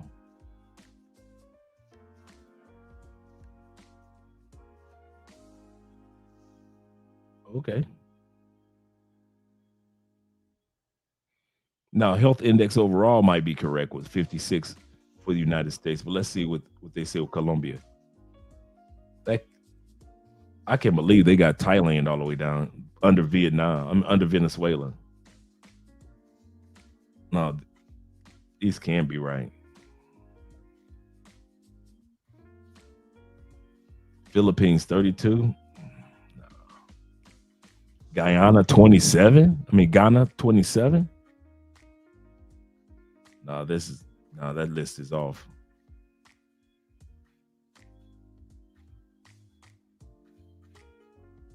Let us see.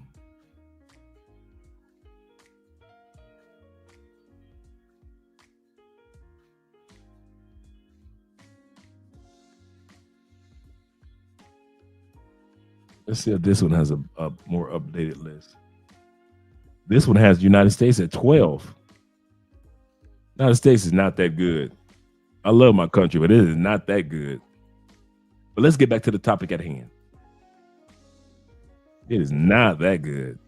It's got Thailand under Vietnam. He said Thailand just finished building a brand new facility. He said, and it's a town, and it has a building.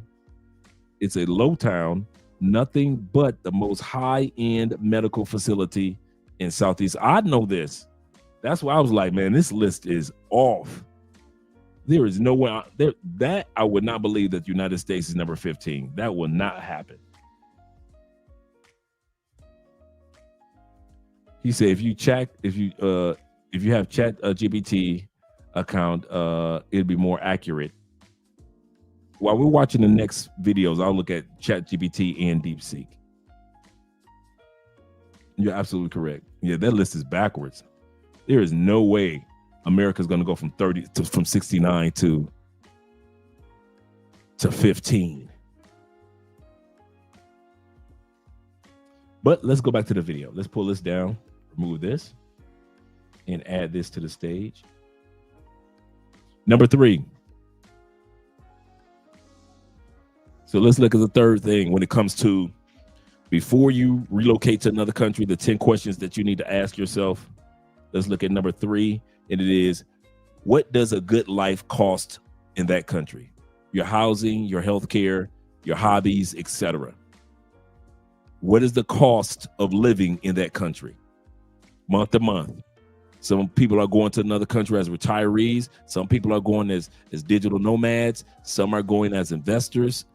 All of us have different economic scales of why or how long or what is it going to cost for us to live in that country month to month. You need to know that about that country. If you go into that country and you're just going there to live your life and your routines, it might work out well. But if you're going to that country trying to be like you were on vacation and spend $5,000 a month, when that country on average is like $1,500 to $2,500 a month, you can live a great middle class life. But you're spending $5,000 a month, then you got to ask yourself, what am I doing with the extra $3,500 to where I'm spending like I'm on vacation? I'm spending as if I'm on vacation. These are the questions that you're going to have to ask yourself. I'm 20 years old. Why is a 1-bedroom apartment $600, $1,600? Like, oh my God, for 500 square foot. Rent prices is outrageous. And then these jobs, they're bare minimum jobs. Like, I'm supposed to be in customer service. Before I was a server, I was working in like fast food restaurants, and nothing against them, love it, but we need them jobs. But why are you yelling at me over a burger? So it's one of those type of things. It's like the work life, trying to balance out school, trying to balance out finding housing. It's just overhyped. Like, I really waited my whole life to grow up and do this. So in Colombia, it takes it to an extreme, to a standpoint where it's actually very hard to get a mortgage. So what this does is it creates a relatively stable real estate market where very few people have a mortgage. In the United States, about 60% of people have mortgages. Well, in Colombia, that number is 3. I want you guys to realize that when you come to Colombia to purchase a home, whether you be a native Colombian or whether you be a foreigner, whatever country you're looking at and you're looking to purchase property, you have to consider, am I a person that has to have a bank loan in order to purchase a home? Or am I going to be patient like the locals, and it may take me 5-10 years to save up to purchase the type of home that I want? I'm going to make a point with this. Let's say you want to buy a house in Colombia and it's $80,000, and you want to put in another maybe $10,000 to make it just like how you want it. Number 20, maybe another 20. It's $100,000 in all. Well, in Colombia, if you are a Colombian-born local, that don't mean that you're gonna be able to get a loan. Colombia does not have that many loan or banking opportunities as much as the States do. All of us take out loans in the States for the most part to get a home, right? Like we do with cars. It's not that common in Colombia. It can be done, but they would rather wait and save up and not be stressed out. And that's why you see Colombians living with their parents to 31, 32, 33. Why? They're saving up, and when they finally see that house that they want to get, they purchase it with cash. And this is the funny part, how Colombians will do. They'll save up until they can buy 2 or 3 apartments. Man, you'll see a Colombian that's making great money, still living with his mama, and he 34 years old, or she 29 years old. And you know what they'll do? A new condo, a group of condos will go up, and they'll say, let me get 4 of those. Mama, I'm buying one for me, and I'm going to rent 3 out as Airbnbs and make my money. Or I'll rent 2 of them out as Airbnbs and rent 1 of them out as a local to locals, and this other one I'm going to live in, mama. I'm moving out. I'm 35 years old. I'm moving out. I've saved enough money to do that. That is very common. Some of y'all Look at how young your Airbnb host is. Some of y'all got an Airbnb host, he 27 years old. And he like, I got 2 or 3 spots. You're like, how'd you got 2 or 3? 27 years? Because they stack. So in some cases, yes, locals get mortgages, but not most. And that's why you ever notice about Colombians, they're never in a rush to sell, and there's never in a rush to rent. Why? They're never in a rush to rent you their spot because they don't have a mortgage to worry about. Whereas in the States, we got a mortgage to worry about. So we like, I better rent this spot out to somebody. But in Colombia, they're not really pressed to either sell it. Like you say, I want to buy it. They're like, hey, 110,000. You like, I'll give you 85. That's all right. And they're so nonchalant about it. They don't be so stressed. They be like, that's all right. I'll sit on it another 10 years. They will sit on a piece of property another 10 years. And we as foreigners will scratch our heads like, well, why don't they sell it? Because they don't have to. Why don't they rent it? They're not stressed out to do it like that. To whereas we in the States think like that. So when we go back to other countries, make sure that you realize that a lot of how they do things in other countries is not how we do it back home in our country. You see, so how do local Colombian or South Americans drive? Control chaos. Like chaotic, but it's controlled. He said, rent out an apartment or a condo for the month. Yep. Shout out to Neil being in the building. Neil says this. He say, put it just less, avoiding the roommate style in America. And that's bad here. I can understand that. I knew T-Mac was going to have something to say about this too. Shout out to T-Mac. He say, a used property mortgage is difficult in Colombia, but new development property, that's true. That is true. And don't let that slide by. When you see some of these newer buildings, yes, they will say you put while we're building the building. In many countries, it's like this. While we are building the building, give us 25,000. As it's taking us a couple of years to put the building up, or a year to put the building up, you'll be paying us 2,000 a month towards that. So when the condo goes up, it is all yours, completely paid off, and all you put was $25,000 down and $2,000 a month or $3,000 a month. And when the building goes up, that's your place. In some cases, people will get 2 or 3 of them, and these are your condos, and they're all yours. Theo is absolutely correct. An older building, it is hard to get a bank loan for anybody. But these newer buildings that are going up, the building owners are pre-financing it for you by saying if you put down 20% or 25% or 10%, whatever it may be, for this new building before it goes up, by the time it goes up, you will have either paid off or most of it paid off before they give you the keys. Absolutely correct. Absolutely correct. He said they have 2-year payment agreements. Thanks for letting me know about that. 2-year payment agreements with a contractor, and their bank will finance. Absolutely correct. He is 100%. And Andre and I have the reason why I can say that. A, T-Mac knows. B, Andre and I have been in on those meetings. We've literally been on the meetings for the new buildings that are going up, and they actually say it like that. And they're like, this how much you need to put down, and then this how much that you'll owe per month for this particular place. 100% correct. 100% correct. So just in case you're trying to buy in Colombia, we would recommend, in other words, based off of what he just said, and what I noticed, you'd be better off buying a new development. But I want to hear what you have to say about this, some of you guys. Let me see what else. I'm coming back to you, Slick, in a second. Before we talk about your spot in Brazil. He said, I have a real estate development company. He said, I learned some of the game from the other American contractors that build in Colombia.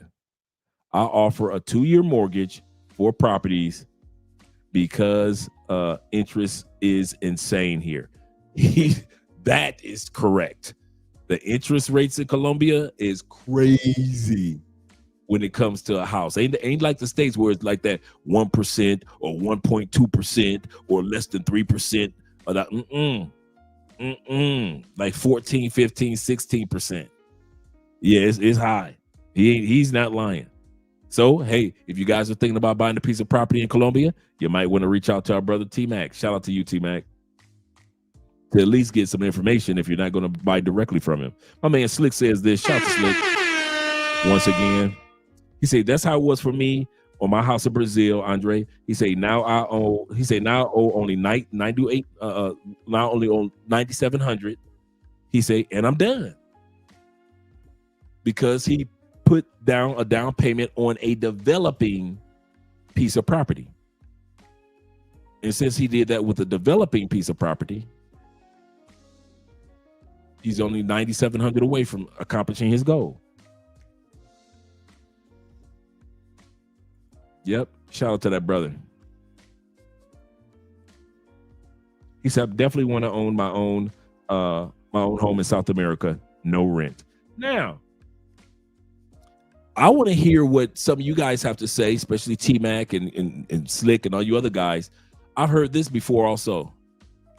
I know guys that don't purchase property in other countries because after 4 or 5 years, some of the things that's being offered in the new rental spots, you can just up and move. I know, I'll give you a perfect example. I know an older couple in Medellin.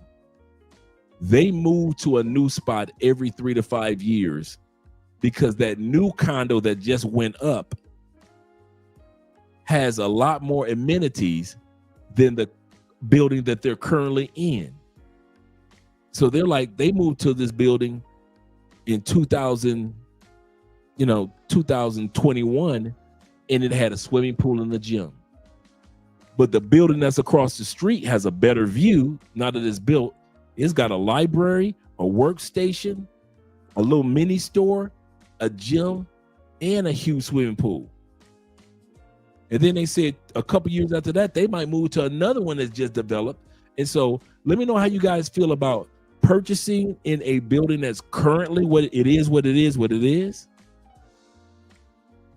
or renting and just kind of renting from better place to better place to better place as amenities improve over the years. T-Mac says the appreciation here is that is not that good in many places. He said, I would rather buy new developments and rent in inexpensive place. That's another thing that a lot of people do. That's very common in Colombia, to actually own a spot but rent it out and actually live somewhere else. Colombians do that a lot. They will actually own 3 Airbnbs but don't live in none of them. They either live back home with their parents or they'll rent somewhere else, like T-Mac was just saying. He said rent an inexpensive place. He said I will buy in a finance or buy a finca or farm. He said I will buy a farm, but I am less interested in buying an apartment to live in. I'm with you with that. He said I would rather buy a new development and rent them out. Good point. Great point. That's how we got our place. Our place is owned by somebody else.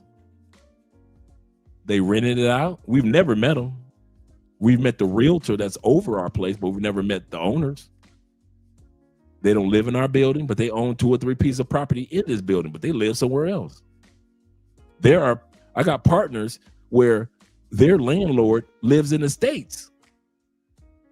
Is a Colombian person that bought property when the building went up, and they don't live in the building. They rent the building out, and with the money, they stay in the States. So yeah, I agree with T-Mac in regards to that.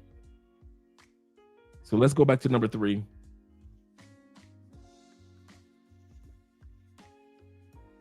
And if you don't have to make a monthly payment, then you're never really put into a position of having to sell. And therefore, it's very difficult to have a real estate crash. The market's far more stable. How much does it cost you a month to live in Bogota? $1,000. So much cheaper than New York. Yeah, definitely. So what's your most irresponsible expense a month? I would say latte, coffee, Lattes? or matchas, or I love cooking, and I also buy fresh salmon. That is like my weekly most expensive item in my grocery list. I bet it's really good. How much does it cost you for the best salmon? $40. Yeah, that's even expensive in U.S. terms. Yeah, exactly. But we don't have wild-caught salmon there, so it's everything is imported to Bogota. Ah, okay. So it's even more expensive because, right, you're landlocked. So when I sit back and I say, if you're going over $2,500 as a single man in Colombia, in any part, maybe Bogota, I could move it up to maybe $300,000 a month. But if you're spending more than $2,500 a month in Colombia, you just tricking money off. And the reason why I said that in that clip, I'm talking about your basic cost of living. I'm talking about your Wi-Fi. I'm talking about your cable. I'm talking about your internet.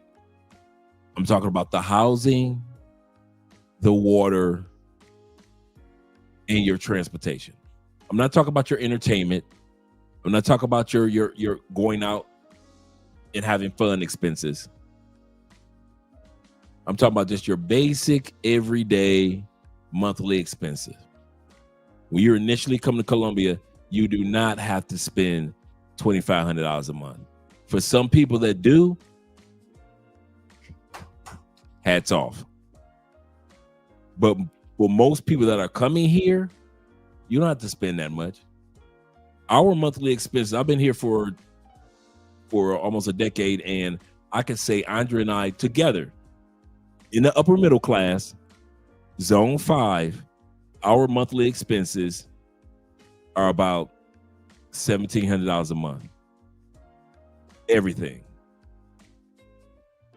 Our 3-bedroom, 3-bathroom, two bathroom in the upper middle class area of Cali is only $650 a month. Our utilities, Wi-Fi, cable, add all our utilities as well as Wi-Fi and cable together, that may be another $120, $130 a month. Food expenses. So as far as groceries, that's probably a chunk, because when I eat, because I'm a pescatarian, so just like the other young lady, I eat very healthy, fresh foods, but most of my fish are caught around Colombia. And then we always having fresh fruits here. And so our grocery expenses might be a little bit more than the average bear. The other expenses as far as the business, calculate that in there. I kid you not, we don't cross 2,000. Now, the other expenses like going out to a good dinner or a vacation or a movie or a concert, that's not your monthly expenses, because that can differ. Buying food or shoes or whatever that is, that could differ. But if you got something like your gym membership, all those things, your regular monthly expenses, all combined, shouldn't be over $2,000 a month. There's no way in the world y'all spending $2,500 a month. I be seeing y'all getting Airbnbs in Medellin, in El Poblado, $1,700 a month. You motherfuckers crazy. No, you shouldn't be doing that to yourself. You shouldn't be doing it to yourself. T-Mac says this. T-Mac says, he said, my expenses might be $1,700 a month. He said, I've spent less than $2,500 a month, including paying 2 employees and child support.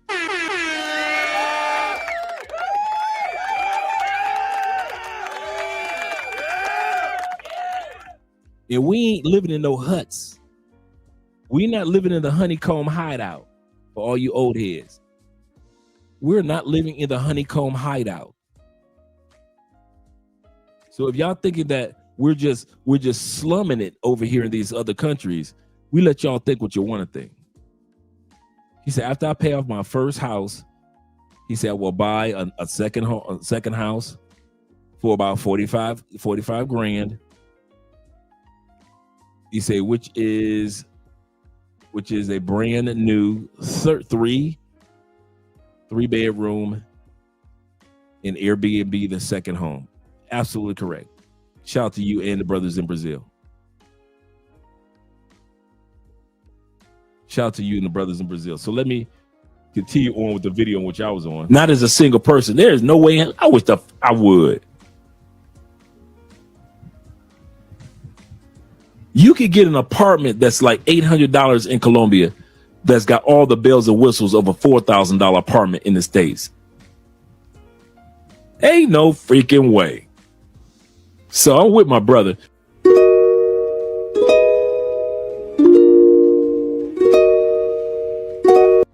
Let's bring that back real quick.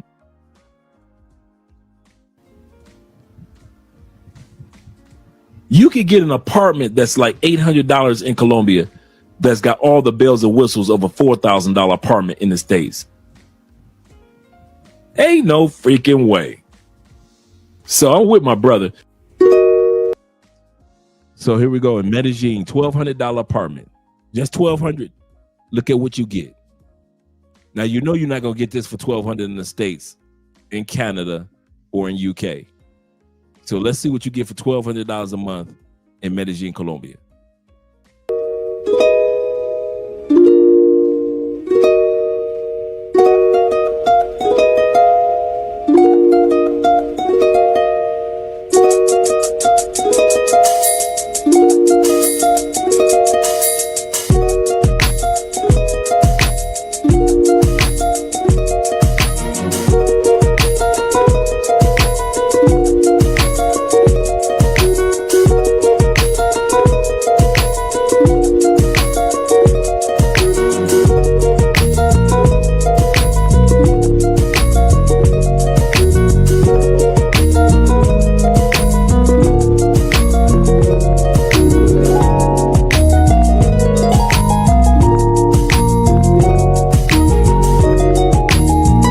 guys know, I live here in Colombia, in Bogota. So some people have been asking, how do you rent or get an apartment here in Colombia? So I'm gonna give you, just from experience, 2 methods. Number 1, you can reach out to the agency or the, I'm gonna butcher this, but the Inmobiliaria, and you can tell them, hey, let's bypass all those policies, and can you please help me out? I'm an American, can you just rent me an apartment for a year? The second option is you can have a friend or family member co-sign for you here in Colombia. A lot of you don't have family here, but you can ask a friend. In my case, this apartment I rented because my girl signed the paperwork. The first apartment I got though, I bypassed everything by just asking the agency to do me the favor to rent me the apartment. So that's 2 methods you have to rent an apartment here if you don't have a visa and a bank account. All right, before we go to numero 3 reasons that you should write down, questions that you should write down and ask yourself before you move to another country. People are always telling you about when you get there, which is cool. They're always telling you about what country to move to, which is cool, or suggesting. But these are 10 questions that you need to ask yourself. We've been going through these questions that you need to ask yourself before you move to another country. He say, damn, I'm depressed at watching that. He say, it looks better than my house, and I live in a great neighborhood. T-Mac said, when I move to Cali, the expenses will be less than Medellin is actually more expensive than Bogota. This is true. Cali is 40% less than Medellin and Bogota. 40% less for the same bang for your buck. And they do have martial arts gyms down here, just like in Brazil. Yes, sir. He said it would just pay just up front for the wait for 12 months. He said I can avoid the monthly gym membership. There you go. Just pay up front. Shout out to Julian being in the building, Mr. Alexander himself. He said, man, I can't wait to get out of here. I'm with you, brother. Let's go to the next question. Theo, I mean not Theo, but T-Mac said, he said, I lived in Japan and compared Colombia. The quality of life is much better.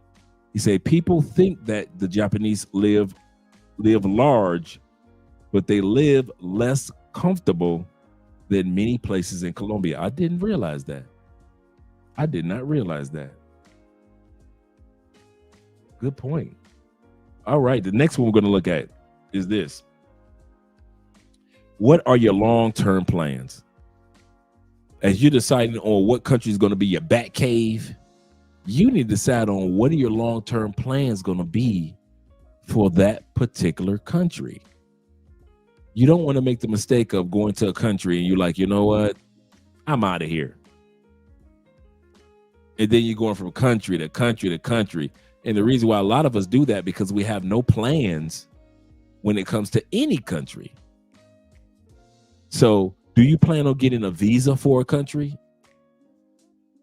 That particular country that you choose? Are you planning on eventually getting citizenship so you can have a double visa? Or is your plan is just to visit that country over and over again? Like a lot of guys have been visiting DR for 15 years, but they just visit. What are your long-term plans for that particular country? A move abroad could buy you 5 extra years of peace. That's not just height. That's health. That's environment. That's time back.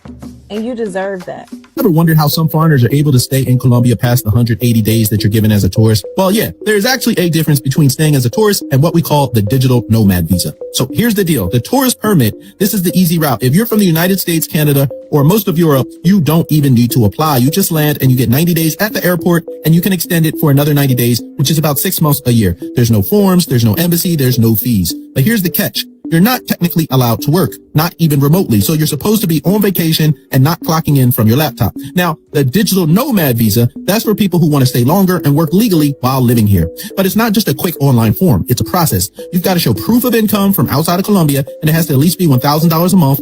Plus, you need health insurance that covers you while you're here and a letter from your employer or proof that you run your own online business, and they want bank statements. And here's the big one most people do not expect. You also now need an FBI background check that must be apostilled by the United States Department of State. You heard that correct. That means you've got to request it from the FBI, wait for that to process, and then when you get it from the FBI, you have to send it off to the State Department for an apostille. It can take weeks, maybe even months. So if you're planning to apply, it is best to start early. So why deal with all that hassle? Well, because the benefits are actually kind of cool. The digital nomad visa lets you stay up to 2 years without worrying about extensions or border runs. You can rent long term, you get utilities in your name, and you can even open a bank account. And most importantly, you're fully legal to work online while you're living in Colombia. But before he goes any further, which was all this information was 100% on point. Shout out to that brother. But also remember this, that you can do a lot of these things from home. You don't have to wait until you come to Colombia in order to get a lot of this taken care of. I know a lot of guys come here and get it done here, which is cool. But the guys that I found that have had the easiest transition, and I kid you not, for any visa. I don't care if it's a visa for Brazil. I don't care. I've met guys, I kid you not, one brother that got a visa for Brazil, Portugal, and Colombia at the same time because he did it all while he was in the States.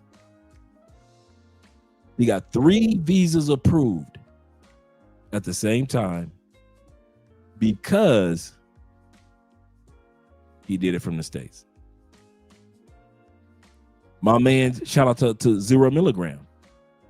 My man Vic, who just came down here last week. Vic took care of everything while he was in the States with T-Mac.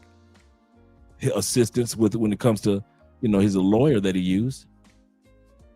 And when he came down last week, he doesn't have to worry about filing for an extension after his first 90 days to get a second 90 days. Why? He has a year-long visa. So Andrea this week in the next couple of days is going to be taking him to the immigration office, which is like 5 minutes away from here, and helping him get his ID, his cellular. Why? Because he took care of everything while he was back home in the States. Like I said, you can come to Colombia and do it, or you can go to Greece and do it, or you can go to Portugal and do it, or Thailand and do it.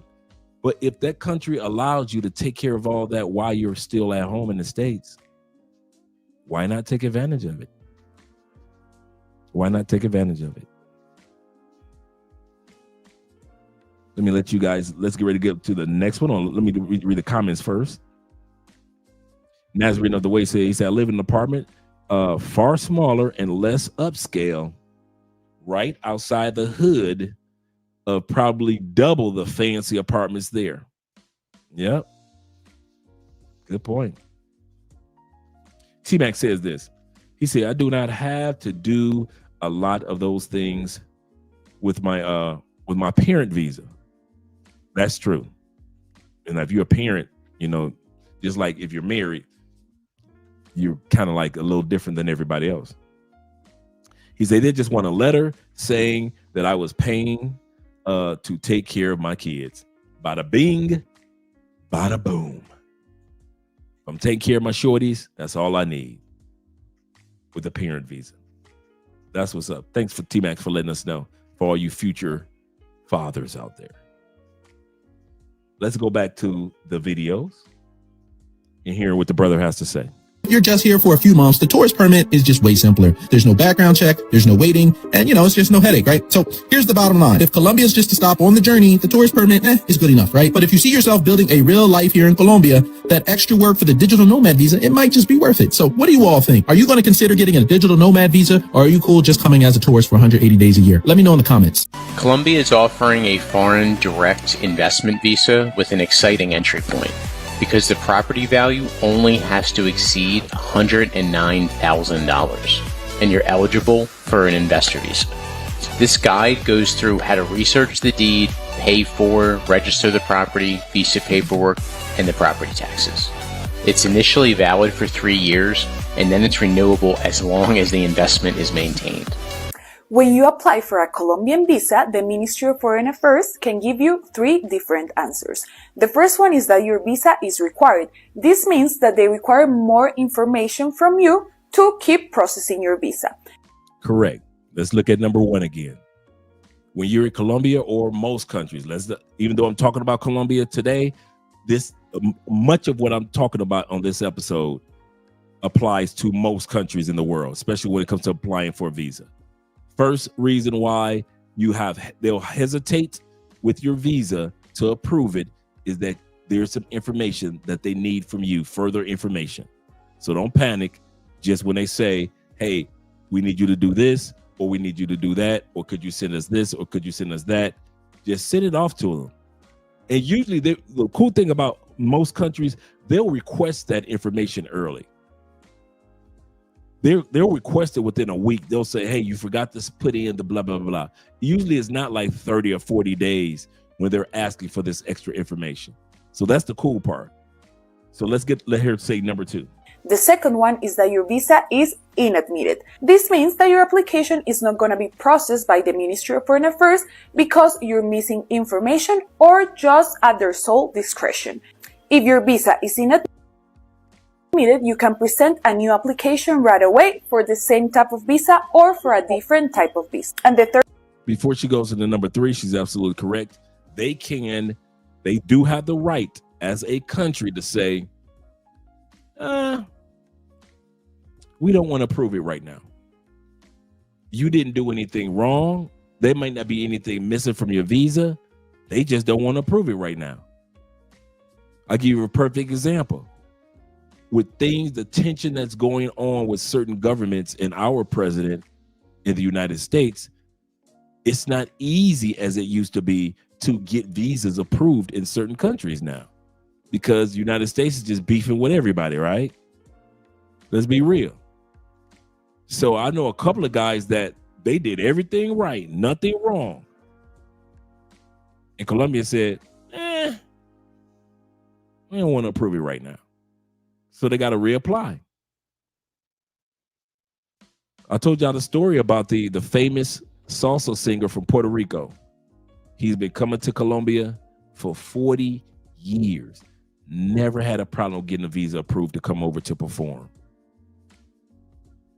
This year, under this presidency, for no reason, no, we don't want you to come over. And just like the United States has discretion to say no to whoever they want to, we as Americans sometimes fail to realize other countries have the right to say no if they don't want to. That doesn't mean that you can't apply again. That doesn't mean like, oh man, I ain't going to that country. They did me wrong. No, just reapply. T-Mac says this. T-Mac says, in Colombia, you have to pick one spot and not bounce back and forth while visa is being processed. That's true. You can't be in Bogota, then jumping around to Medellin, then I'm going to hang out in Cartagena while my visa being, that's true. He said if they see any migration movements during the process, or it is automatically rejected. That's true. T-Mac says this also. Shout out to T-Mac with this information. He said a few brothers happen to either enter or leave Colombia. That's, oh my God. Don't do that. That's why I say if you're going to get it done while you're still in the States. Do not leave the country, whatever country it is, in the middle of your visa being processed. If you're in Brazil and you've got a visa being processed, you need to stay there until the process is completely done. I know they said it takes 30 days and you don't have 30 days to be on vacation from your job. You should have thought about that before you apply for your visa. That's why I say do it from the States. Do it from the States. Because if you try, or if you do, leave Brazil or leave Portugal or leave Colombia or leave Thailand in the middle of a visa process, he's absolutely correct. They will reject 9 times out of 10 your application. And all that hard work you put in to get an update background check or get your bank statements or whatever it is they're asking for the visa, doesn't matter. All your hard work is down the drain because you want to skip back to the United States or you want to skip back to Canada or wherever it may be. So do it back in the States where you know that you probably spend more time. And then once you come to Colombia, you could be just like my man 0 Milligram. Hey, I got my visa. I'm good. I know a couple of you guys are doing it from the States, and that's hats off. Hats off to you. But if you think you can come to another country, fall in love with your chica, with your lady friend, all of a sudden, I want to apply for a visa.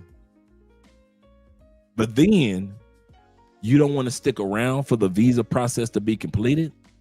Yeah, you will be rejected. Shout out to my other brother that got great information in regards to this, Jay Clyde in the building. He said, not exactly no reason. Yep. He said during the process of the visa, they got rejected without any appeal. Shout out to Jay Casey in the building as well. He said, leaving the United States is always on my mind. Can't wait to leave. Lord knows on this Sunday afternoon or Sunday after service. Shout out to church service. He said, pray for the brother 0. The Chica beauty is overwhelming him. I know he told me when he was walking with you. He told me and I told him my story. I said, man, I understand when you first get to Colombia and South America, you see all these beautiful women, you just lose your mind. I say, I don't remember telling you guys this story. When I first came to Medellin, my first time was with Ace, right? Ace was already down here. And I'm looking around these ladies so much, I'm about to walk right into the middle of traffic. I'm walking in the middle of, I see this fine chick walk across the street. I don't even notice that the lights change. And notice, I hadn't experienced Colombian driving yet as far as dealing with the traffic. Man, I got ready to step my butt right in the middle of that traffic. I was so mesmerized by the women. Ace had to grab me by my shoulder and pull me back onto the curve. And I was used to being around Colombian women. All my Colombian friends are beautiful. But it's a difference between being in Colombia or hanging around Colombians while you're in the States and then actually being here in South America with all this beauty. Yeah, I'll never forget that. Ace said to grandma, "What are you doing?" Huh? What? What? Huh? Yeah, we got to keep Zero in prayer, man. We talked. He and I just finished talking today. He was saying the same thing, T-Mac. Thank you for keeping the brother balanced. Let's continue on, guys. Yes, sir. Prayers for that brother. Prayers for that brother. And let's go here. He signed up for his gym membership today. He did that. He signed up for his gym membership. So let's go back here. And she's going to give number 3. The answer that you can get is that your visa is denied or rejected. This means that your visa is completely rejected and you cannot apply for a new visa in the following 6 months. Right, she's correct. You have to wait 6 months before you apply for another visa. Let's go on to number 5. I don't want to keep you guys too late. Number 5 says, can you build a network in that particular country? You want to ask yourself this: can I build a network of friends or businesses or bros or the ladies, whatever it may be? Can I build a good network while I'm in that country?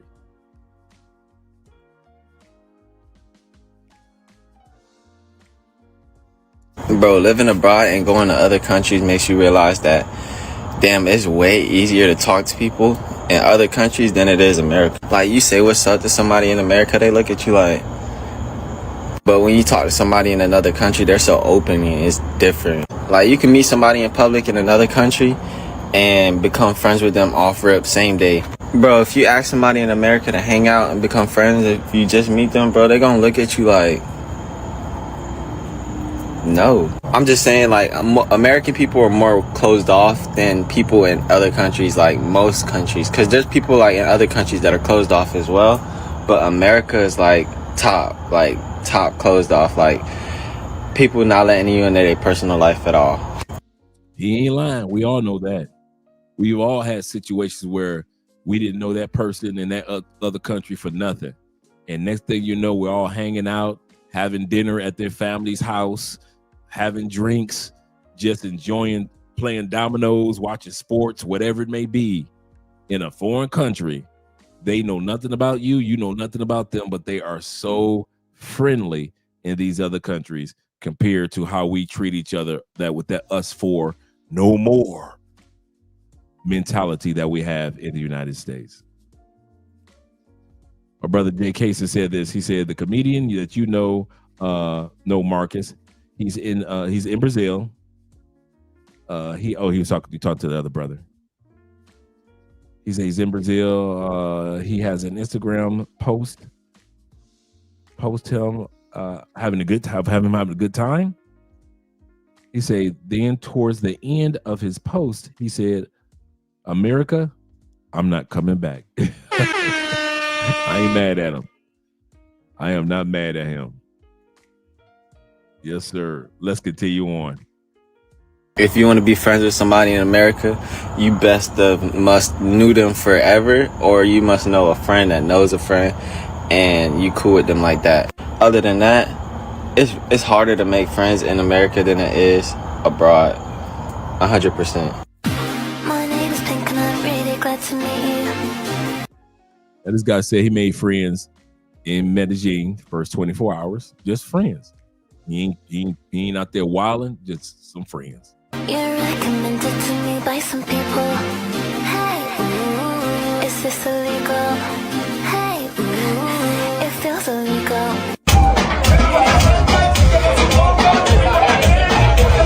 Top places to meet Colombian women in Bogota. Okay, top places. Nice park, restaurant, cafes in this location right here in Bogota.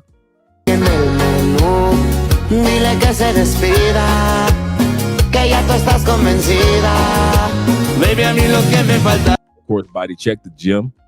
Always meet nice people in the gym. Tú eres lo más rico que hay en el menú. All right, so I'm the homies in Medellin right now. We in the tram. Hey. So the thing about we gotta ask everybody is like, what did they like about Medellin? Because we've been here for a while. Actually, only like 2 days, but we did a lot because Medellin has a lot to offer for the world. So y'all definitely gotta check it out. But here's what the homies gotta say. Hey, let's roll with it. What we love about Medellin, fellas. I love Sarah, a native of, what is it, Como 13? Yeah. Como 13. She was amazing. I like the culture, the kids, we got to dive in and just, it was amazing. It is amazing. Yeah, it's gonna be here. Yo, but what up though? What's up about Medellin? Just everything, the culture, the natural tapestry, the buildings, the architecture, the centrifugal force of pride here. It's amazing. And absolutely. Let me tell y'all see right here, it's beautiful out here. You know what I'm saying? But we got another homie that got to give us a rundown on why he loves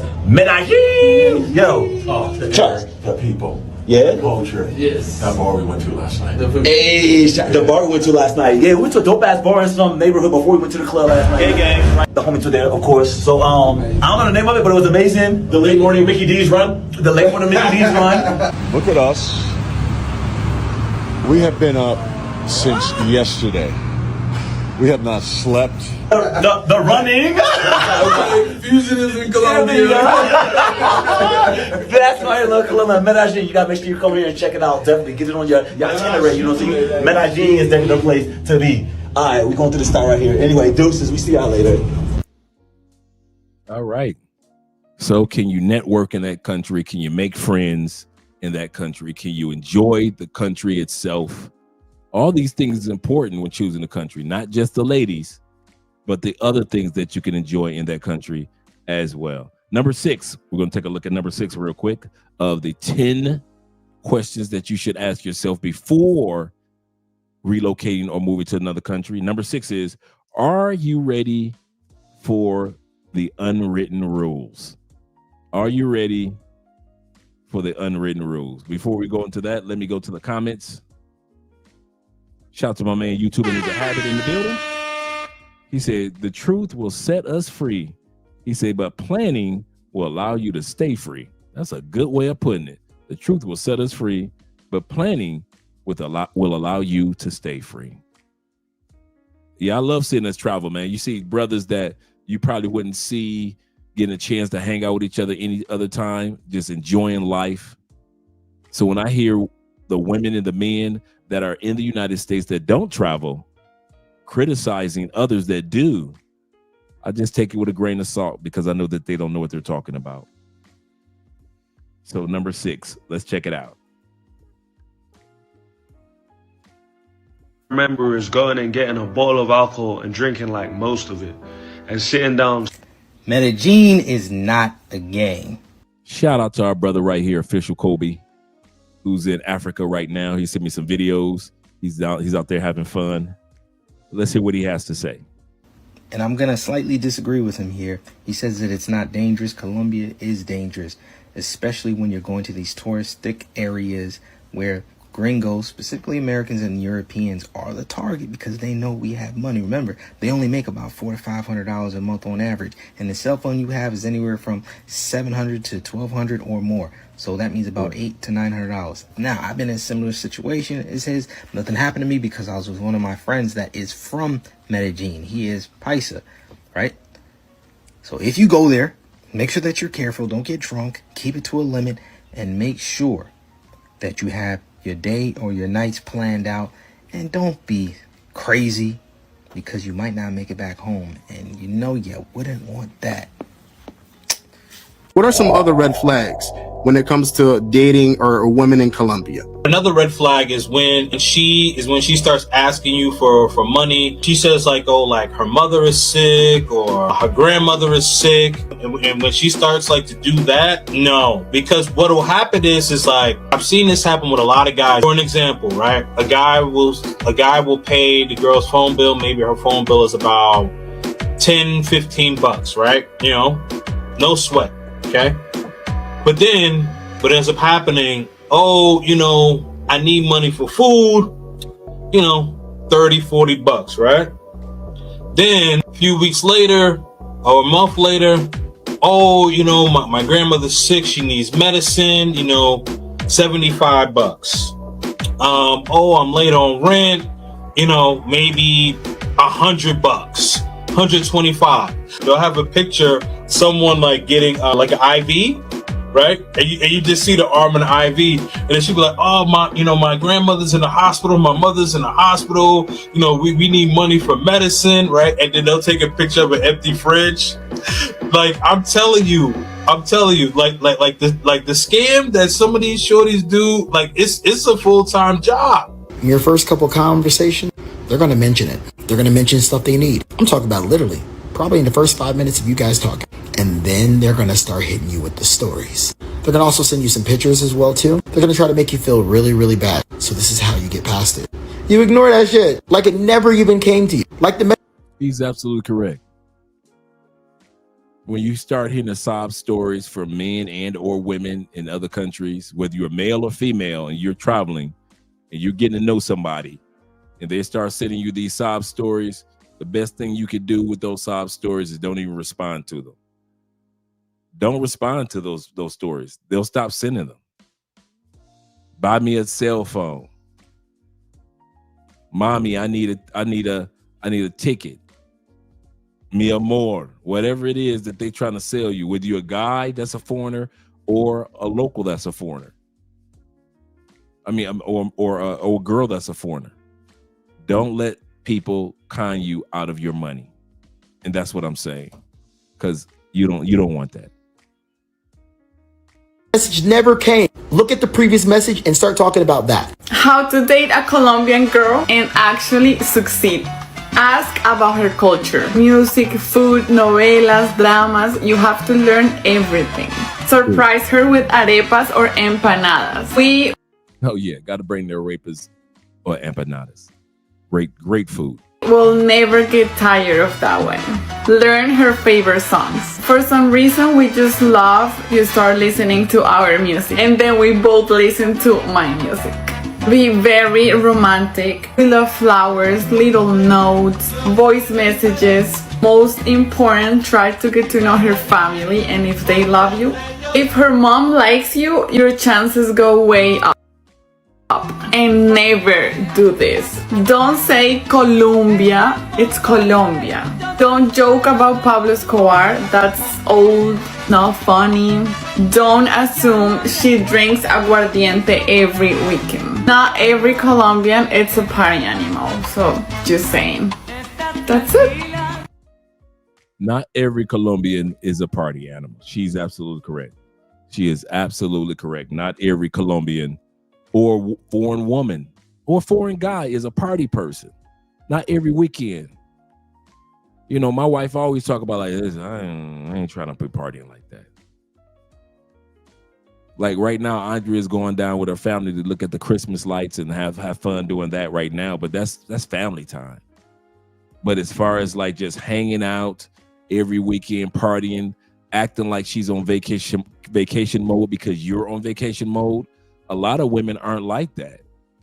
A lot of men aren't like that. Ladies, I know you go to Jamaica and the Bahamas thinking every Bahama dude is a bamboo dude. Not every dude in Jamaica want to be on a bamboo with you, okay? Some Jamaican dudes don't even mess with foreign women like that. Some of y'all like to go to Ghana and mess with the African brothers. Not every African brother trying to be bothered with y'all.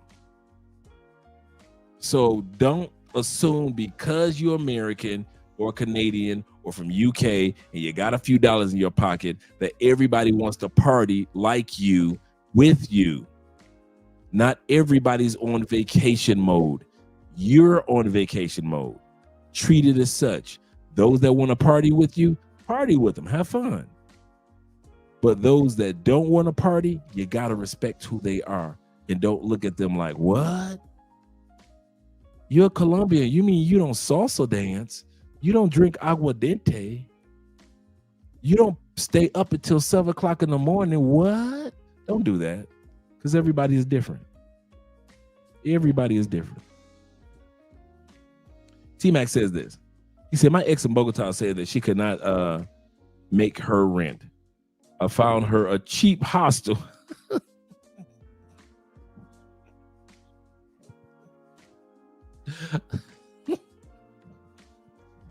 You're a monster. You are a monster, my friend. I found her a cheap hostel and gave her 80,000 pesos, which is $20 for transportation. so that she could get on her feet. Girl, you better take this hostel and the $20 and make it work. I ain't mad at you, T-Mac. I ain't mad at you. He said, most Colombian chicks I know barely drink.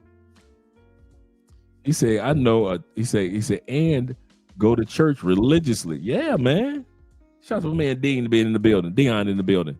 Yeah, a lot of dudes don't realize that. They don't realize that not everybody's a party animal. Like, dude, you're on vacation. So you think everybody in Brazil is on vacation. You think everybody that goes to Carnival after work, you caught that? Or on the weekend, that's how they are year round. No, they went to the carnival when they got off work. They went to Carnival or to the beach, but they didn't do it if they had to go to work. And some of us fail to realize that these countries keep running just like our country keep running by people that are working. Shout out to you guys. So let's go look at the next one. Let's check out what the next one says.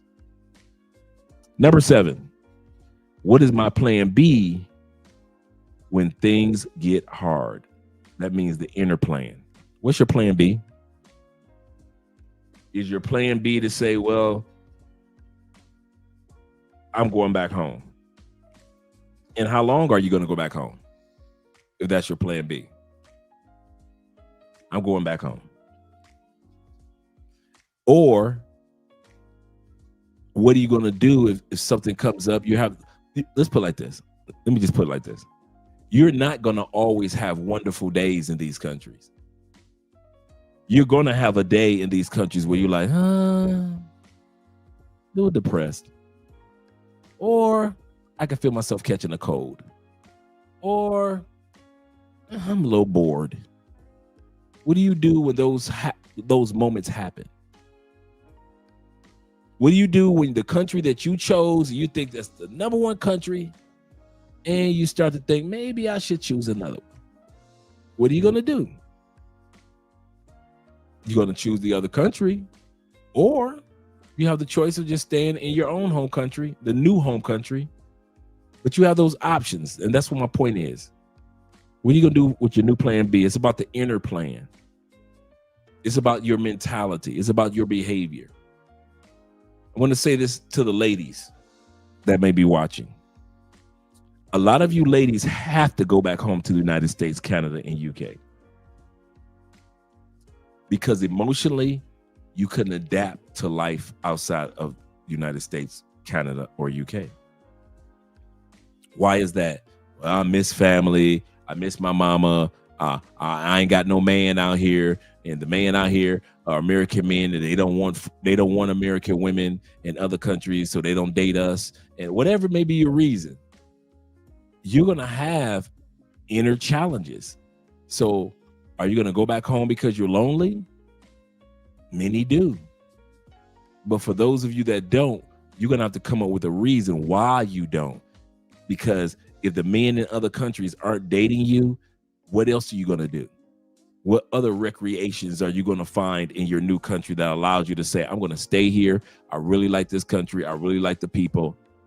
And I don't necessarily have to have a man to define whether I'm going to stay in this country or not. Same thing with men. Same thing with us. A lot of you guys go back home to the United States because you got done wrong by a woman or some women. Man, I ain't going to DR no more. Forget about Dominican Republic. Man, they're women. I'm not going back to Colombia again. Man, those women. Thailand burnt out because those women. Thailand only burnt out because you let women dictate the reason why you went or are still going. For the rest of us, Thailand's not burnt out. Vietnam's not burnt out. Malaysia's not burnt out. Turkey's not burnt out. Poland's not burnt out. often say don't go only because of men or women. And once we don't do that, we get a chance to really enjoy what the other countries are all about. So the next one is, once again, what is my plan B when things get hard? When I'm just having a long day?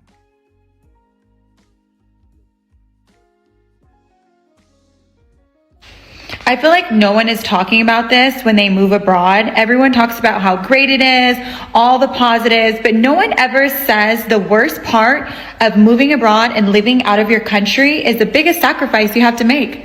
It's losing your family and friends. Okay, maybe not losing them, but not seeing them every single day. My name's Elisa. I moved to Dubai in 2021 and I'm from California. San Francisco to Dubai, it's a 16-hour flight, and that's one thing I honestly did not really think through, is how far and how much I'm gonna miss my family and friends. There are days that I literally cry myself to sleep because I can't see my mom every single day. I can't see my cousins. I can't see my best friends. Like, it sucks. Everyone should solo travel at least one time in their life. But where? Tokyo, super safe, easy to navigate. Chiang Mai in Thailand, very therapeutic, and lots of other solo travelers. Puerto Vallarta in Mexico, a little bit closer. If you're a female, Santa Teresa in Costa Rica is awesome. Bocas del Toro in Panama, super safe. Las Terrenas here in the Dominican Republic. If you're a man who's burnt out, nah, estoy bien, gracias. I think you should go to the mountains. I think mountains are super spiritual healing for men. So anywhere in Peru, Medellin in Colombia, some apps. Meetup, Backpacker, and Going Solo. Great app for solo travelers. But you can also just... Let's not let that slide by. This is very important. This is very important what he just said. Are super spiritual healing for men. So anywhere in Peru, Medellin in Colombia, some apps. Meetup. Make sure you write that down. If you guys who are moderators, you want to drop that in the link, meetup.com Colombia or meetup.co for Colombia, whatever country you're in or plan on going to. Meetup.com is not just in the States, guys. I've been saying this for a while. For some of you that I want to get with some great groups of people that are like-minded like you, but they just so happen to be in another country, meetup.com is the place to be. You want to be around people that hike. It doesn't matter if you know the language or not. You're going to be walking. If you want to be around people that hike, so be it. Meetup.com. If you want to be around investors, so be it. Meetup.com or Meetup in Colombia, meetup.co. The next one is Backpacker. That's a backpacker app that if you're a person that like to go hiking or just enjoying the outdoors, you like to go fishing, choose this app right here as well. Oh yeah. I actually got John's number. I was supposed to interview John last year, man, when we were doing the Vietnam videos for veterans. And so I'm going to reach out to him again. But I got John's number like a while back because John lives in DR, but he travels everywhere. Shout out to John. He said, yeah, that's John Davis. He has a lot of information on veterans. Yes, he does. Yes, he does.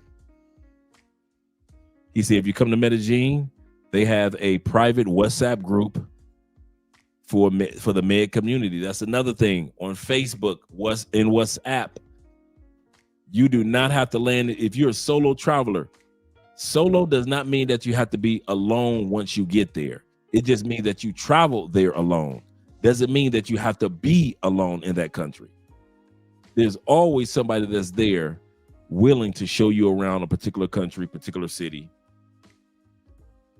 Oh, John's in Medellin now. He left DR 3 months. Okay, cool. Shout out to John being in Medellin now. He did mention a new medical facility that they opened up in Medellin as well. So shout out to John. And shout out to T-Mac with the content support, the $15 love over there on Cash App. And I'm going to drop the link for the Patreon for you guys to also join us on the Patreon. Shout out for supporting there as well. Absolutely correct. Absolutely correct with John. Good dude. Let's go to the third app he mentioned. Packer and Going Solo. Going Solo is the next one. The next app he mentioned was Going Solo. Like I mentioned before, just because you go solo doesn't mean that you have to be solo while you're there. I started off my journeys around to the countries that I've been to as a solo traveler before all these apps even existed. So you guys have a lot of apps that you could take advantage of. Take advantage of them. Great app for solo travelers. But you can also just spend time alone, because then you get away from what the world wants from you and you start thinking about and contemplating what you want for yourself. And if you get lonely, just download Tinder. When you move to a new country and you're feeling a little bit left out, here are 3 things you can do to feel more part of that new culture. If you're feeling left out, it's very important that you get in touch and you feel part of your work environment. And honestly, the best way to improve that is by improving your general skills. Everybody that does a good job at their workplace is usually recognized for the effort. The second thing is, of course, your English level. What you have to do is you have to improve your level to the point where you're very closely related to your work culture, and that helps you connect even better. And the last thing is to get used with the cultural norms of that new country. Of course, it's important to keep our own culture as we move abroad, but it's also very important to relate to the new culture in which we are living in. So if there's something that country is doing a lot, it's a good idea to go there and do it with them. Maybe it's visiting a new church, maybe it's practicing a new sport you haven't tried ever. So these are 3 things you can do to be part of a new culture when you move abroad. All right. The next one we're looking at is number 8. Number 8 is asking you, what are you sacrificing? What are you sacrificing to move to another country? We all make sacrifices. We all make sacrifices to move to another country.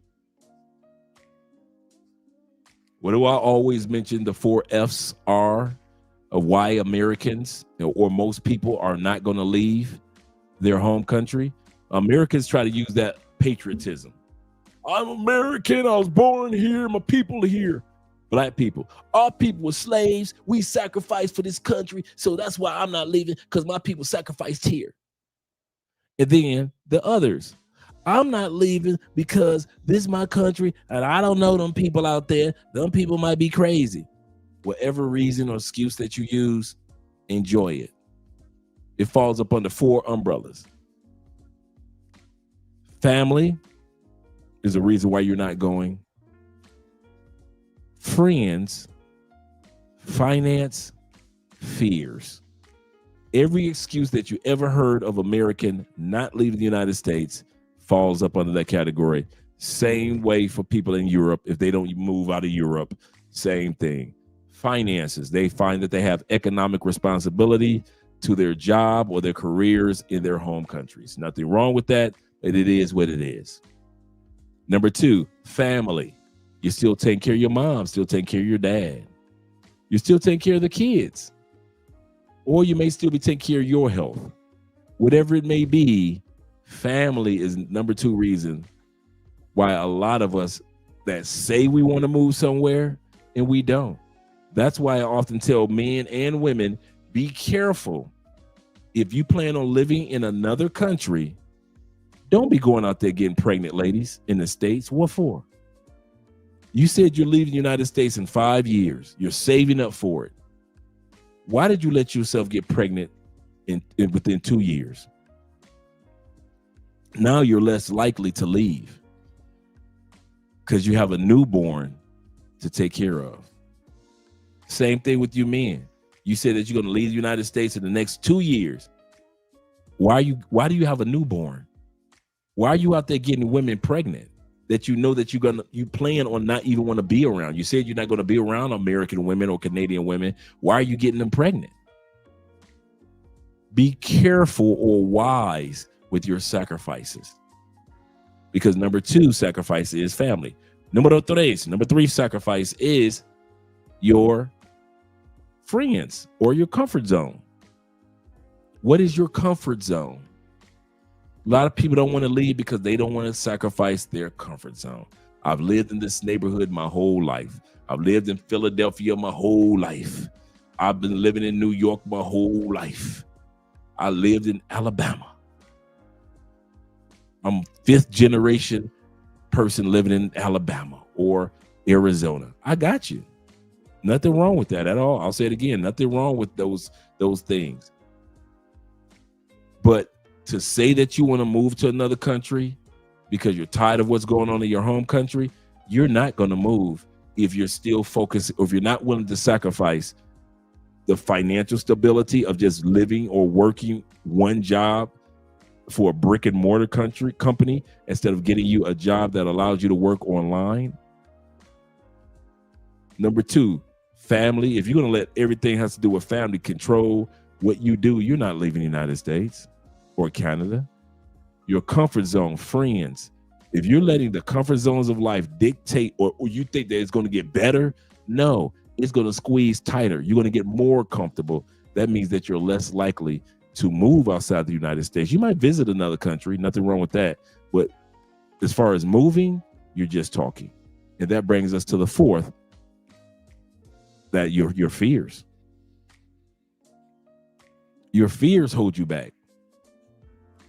Your worries, your concerns, we all have them. If you think that all of us that moved to another country didn't have fears, didn't have concerns, didn't have worries, you're talking to the wrong group. All of us that moved to another country had fears, concerns, worries. And yet we overcame them. And most of the stuff that we feared or were concerned with or worried about never even came to pass anyway. Never happened. Even though we feared it, we worried about it, or we were concerned about it. Never happened. Did I misspell network? Did I put nerdwork? Let's see. Let me see if I spell nerdwork.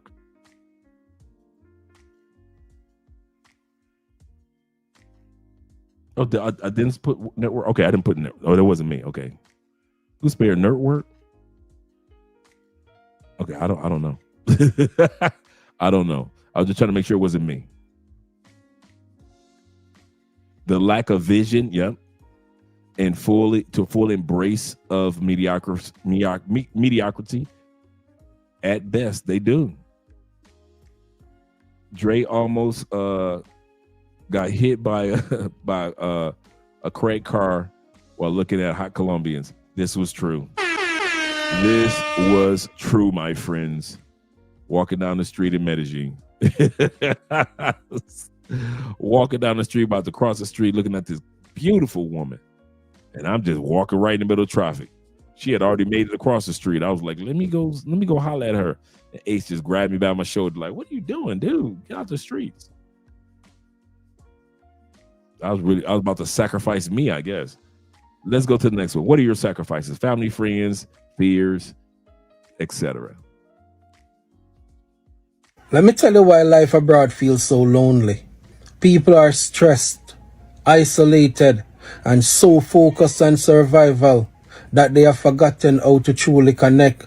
And for immigrants, that isolation, it's harder, especially if you came alone, without family or a support system. Nobody really talks about how lonely life abroad can be. You leave home hoping for a better life, but you don't expect the silence, the distance, and the coldness in people's eyes. You quickly realize it's not just a new country, it's a whole different culture. Well, reality is starting to settle in. We in a family, my wife and my 2 kids, we have decided to make the ultimate sacrifice. Yep, we are moving abroad. We currently live in the United States. We chose to move back to her home country, which is the Philippines. And my God, I am so excited. The kids are excited. It's time for change. With the current events of what's going on in this country right now, it's safe to say we all need a break. We all need a break right now. It's so stressful here. At this moment, I'm doing my runarounds. I'm canceling my gym membership. I'm Somebody told me, do you want to go to London? And I said, I would love to go to London. He said, my brother is the Jordanian ambassador there, and he wants somebody to work in his house and make coffee and clean. And this is my ticket to England. And then I stayed 1 year, but then I ran away and I worked at a restaurant. I had no English whatsoever. So I used to work in the kitchen, washing dishes for 5 years. And I've learned English by getting up at 7 o'clock in the morning to watch Sesame Street. Did you hear what the man just said now? The man said he took advantage of his one shot. So he thought to go to the UK. He said, my brother has a government job there. He needs somebody to cook and clean for him. He stayed at that job for a year. He said, I'm out of here. I ain't doing this no more. Got him a job as a dishwasher. And while he was a dishwasher, he would get up in the morning and learn his English from watching Sesame Street, just like many of us in the States did as kids. Sesame Street. I think this man is considered successful. They're interviewing him. He's gone from Sesame Street to interviews. Main objective was to help my family. So 50% go to my dad to keep my brother and sister at school. And then 25% I used to hide, and 5% I used to spend. So after 7 years, I went up to Scotland because I wanted to study. So I did my degree in international hospitality and tourist management. Don't tell me what you can't do if you're not willing to make the sacrifices. If you're not willing to make the sacrifices, don't say what you won't do or can't have or can't accomplish. Don't sell me that narrative. The world is against me. Well, Andre, I don't get a free ticket to the UK. A lot of us don't need a free ticket to the UK. A lot of us need to just sit back, be patient, stack some money. And then as you're stacking money, analyze what countries you might want to consider to move to and take it from there. We love being in the victim Olympics. But here's the part. Some of us are running in the back of the victim Olympics because our victimization is not that good. It's not as bad as we try to make it out to be. It's not as bad as we try to make it out to be. We complain that life is coming against us, but yet we have 15 pair of Jordan shoes in our closet at $150 to $300 a piece, but we complain. You got a $45,000 car sitting in the garage. You're dating 3 women, and the cost for dating 3 women each week is about between $500 to $1,000 a week. A lot of stuff that we complain about doesn't mean that you're a victim. It means that you just don't know how to balance your life. Nothing wrong with that. I've been there. I've been there where you play victim and realize that you're really not a victim. You just need to straighten some things out that aren't hard to straighten out. And so this man sat back, and now he said, hey, I took advantage of Scotland's from being a dishwasher, learning English on Sesame Street. Didn't say that he became a multimillionaire. He said, hey, I heard in Scotland, I could go to college for dang near less than nothing. Let me go to Scotland and go to school for hospitality.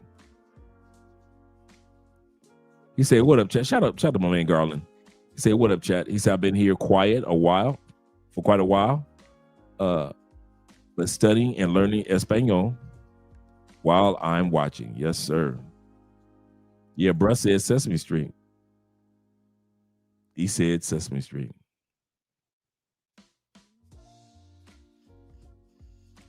He said one time, I'm out with a living situation in another country. Only way I'm coming back, talking about to America, wherever your home country is, Nazarene of the way, is because I forgot a visa extension and didn't plan another travel to another country. I can understand that completely too. Law Dog said, like Patrice O'Neal, the comedian, went to Brazil and had to say, I forgot that Patrice O'Neal went to Brazil. You're absolutely correct. Had the same reaction. Shout out to all you brothers that are here. Shout out to Ricky being here. Yes, sir. Yes, sir. Glad to see you all here. Chaos Rain is in the building as well. Glad to see you all here.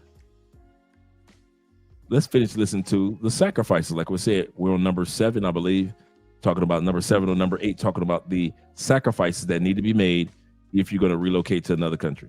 For 4 years. With 100% certainty, I know of one problem that each and every one of us will have when you're moving outside the U.S. We're going through it now, so let's talk about it. As much as you try, and trust me, I try extremely hard, you can't plan for or solve a problem that you don't know exists. Currently for me, that's been the way my family is adjusting. Here are 2 things that I didn't think of that I'm working through right now. First is my daughter. There's a 2-hour time difference between where I am in Costa Rica and Florida. And the fact that the difference is so small, it has almost made her jet lag worse. I've had days where she goes to bed at 4 o'clock p.m., sleeps through the night, but also waking up periodically at, say, midnight, 1. On average, she's going to bed around 6 or 7, which to her feels like 8 p.m., which is her normal bedtime back in the States. But that sleep schedule has thrown off her eating habits, breastfeeding times, which is also creating a more difficult adjustment for my wife. But like all problems, these are things we can work through. But they're things I certainly didn't expect. The second, my wife is struggling with her perceived freedom a bit.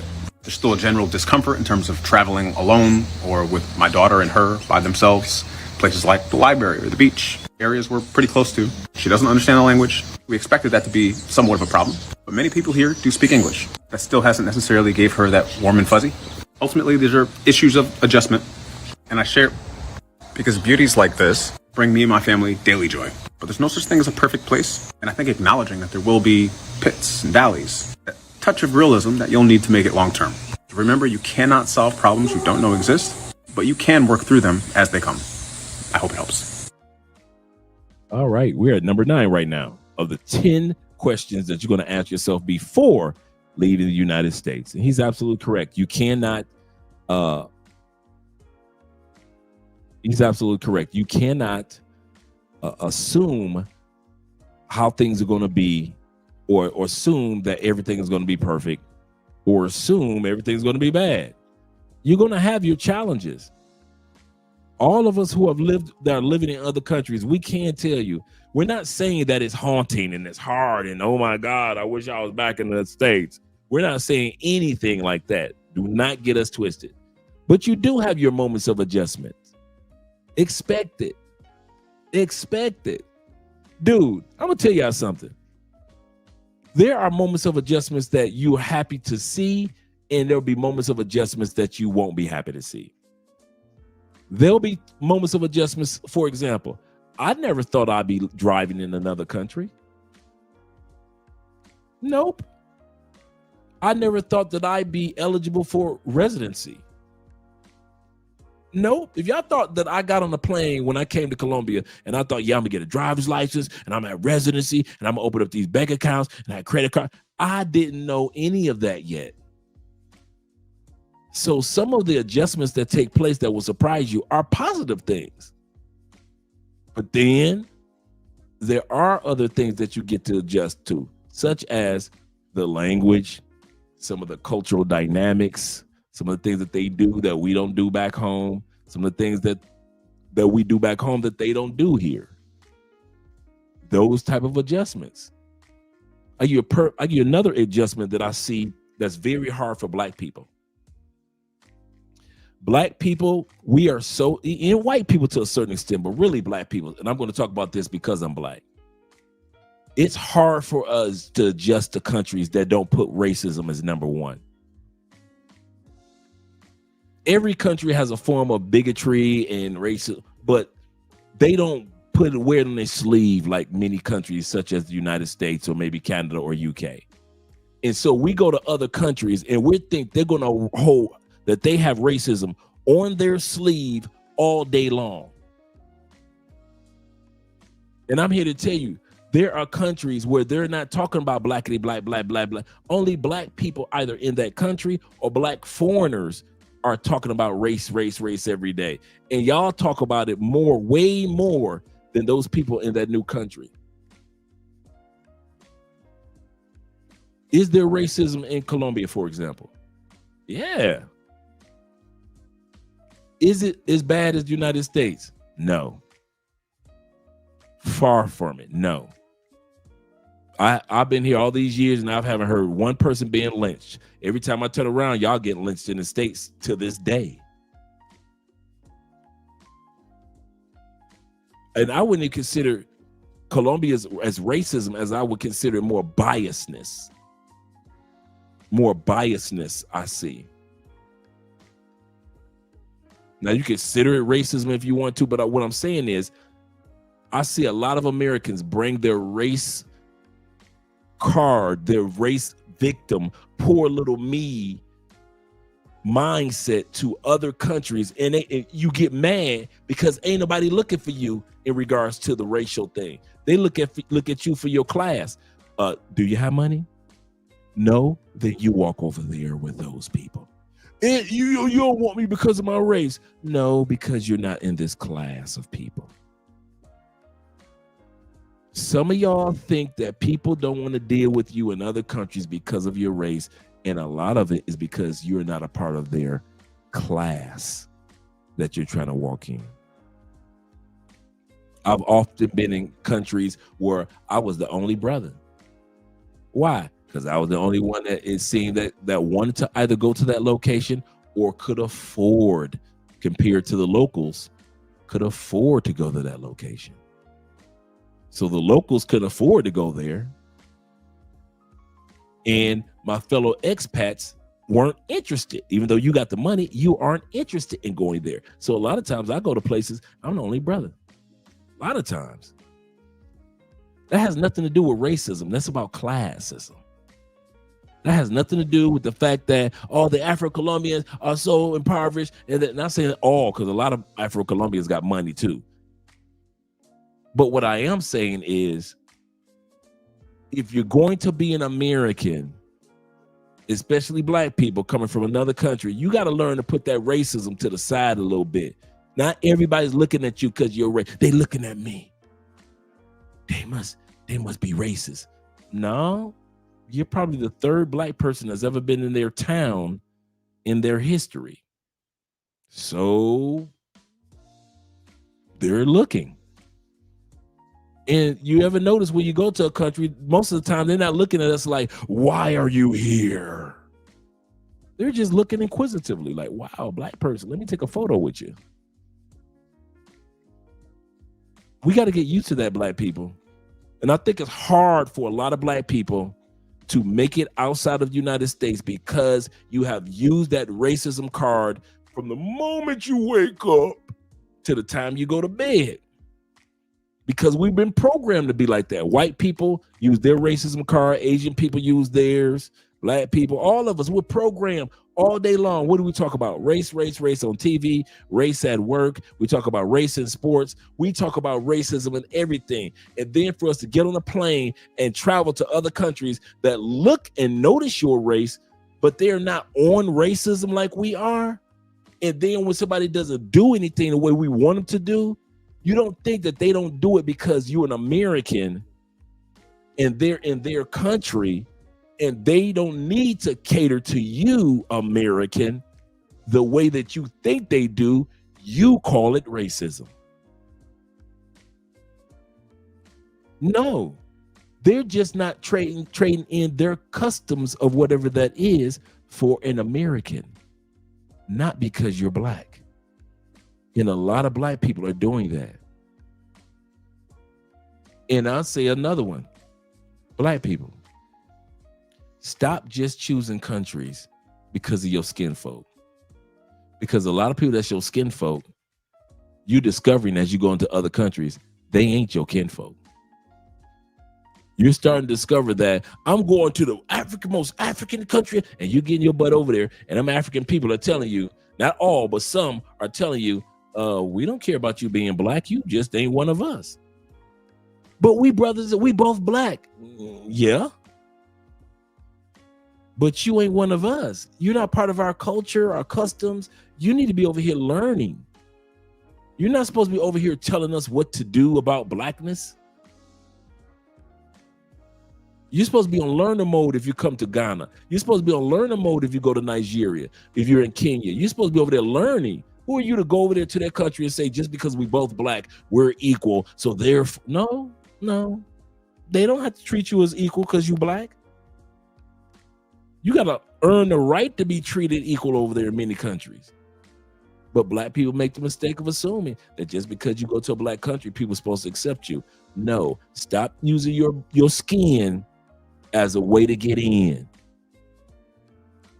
And I mean that. Stop using your skin as the way that you're supposed to get in, how you're supposed to fit into that country. Because in many cases, you guys get disappointed and have to choose a different country because you don't want to learn, and you automatically assumed that they were supposed to accept you because you were black and they were black. They don't need to accept you. You're supposed to be on learner mode with a pen in your hand and a humble heart and say, I'm going to go to this Nigerian country. I'm about to go to this African country. I'm about to go to Morocco, Egypt. I'm about to go to South Africa, and I'm about to learn. I'm going to shut my mouth as a black person, and I'm going to learn from these people.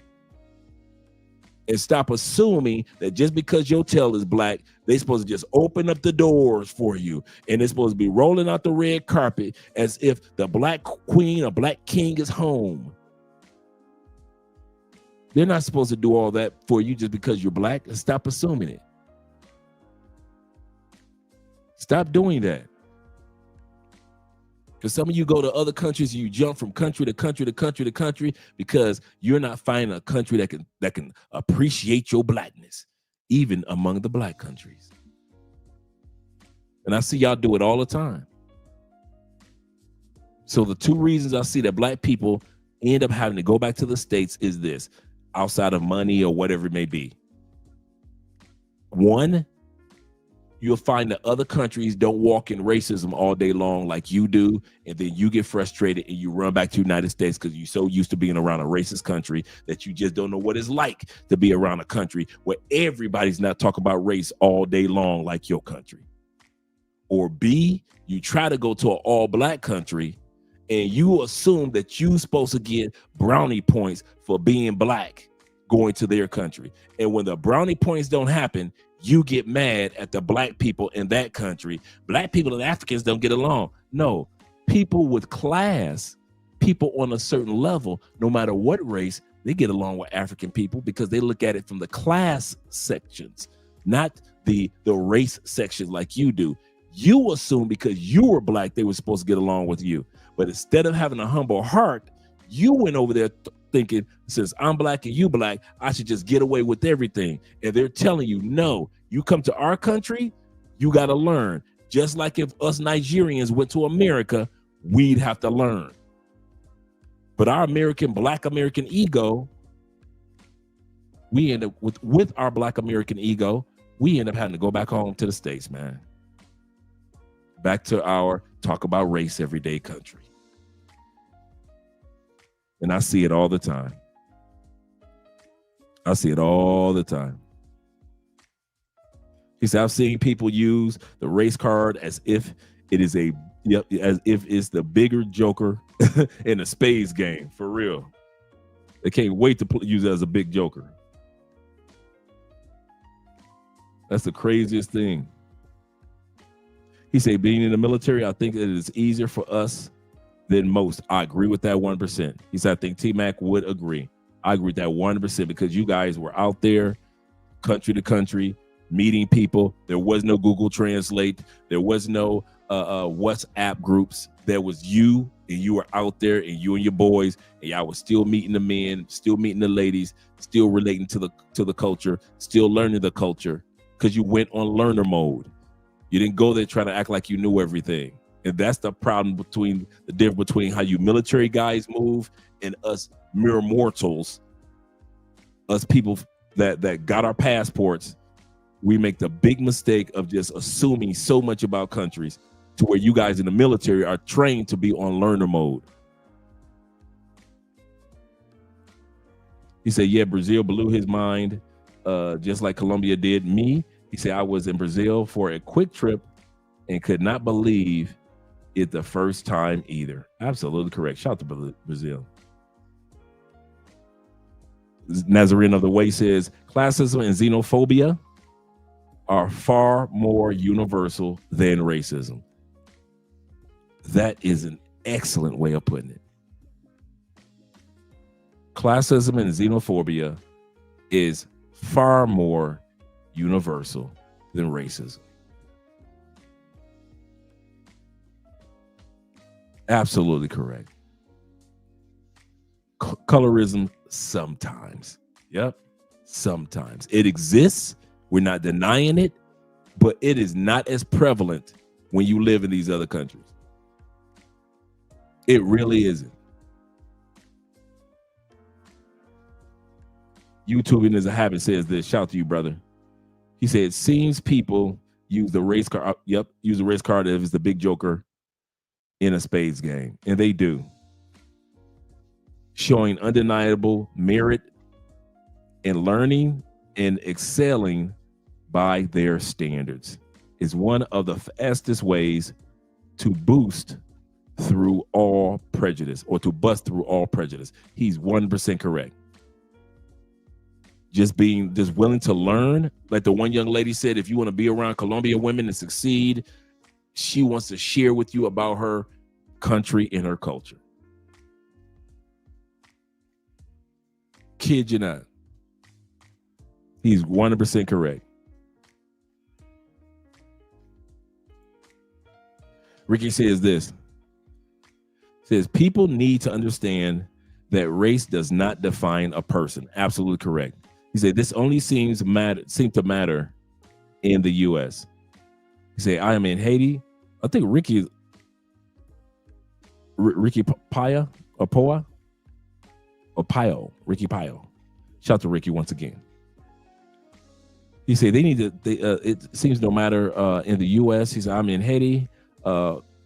Of the middle, I am Haitian of Middle Eastern descent, and my closest peeps are black.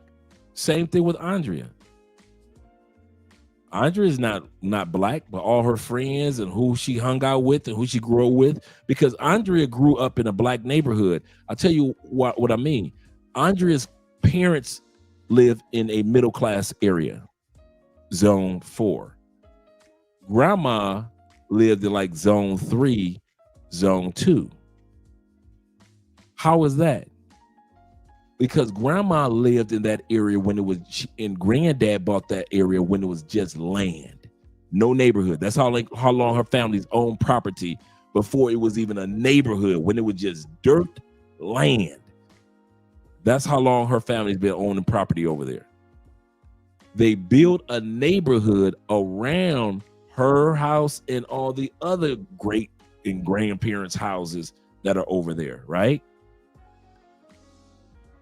So instead of selling her home, Andrea's grandma said, I could build a neighborhood around my house. It's cool. And the neighborhood ended up being mostly black people. Did Andrea's grandma say, no, we aren't black, so we're not staying in this neighborhood? No, she's like, listen, we lived in this before it was a neighborhood. And so after school, Andrea, when her mom and dad was at work, she would go over to her grandma's house until mom and dad got off work. Well, if she's out there playing after school, who's she playing with? All the black kids, even though she the only white girl on the block. So to this day, I think Andrea got maybe 2 friends that I've heard of that's not black. Everybody I've met, it was black. When Andrea go out to the clubs with her friends, I already know they ain't going to the clubs we go to. Andrea, if you want to ask somebody about the black clubs in Cali, ask Andrea. She know way more about the black clubs in Cali, in the safe ones and the really nice ones, than I do.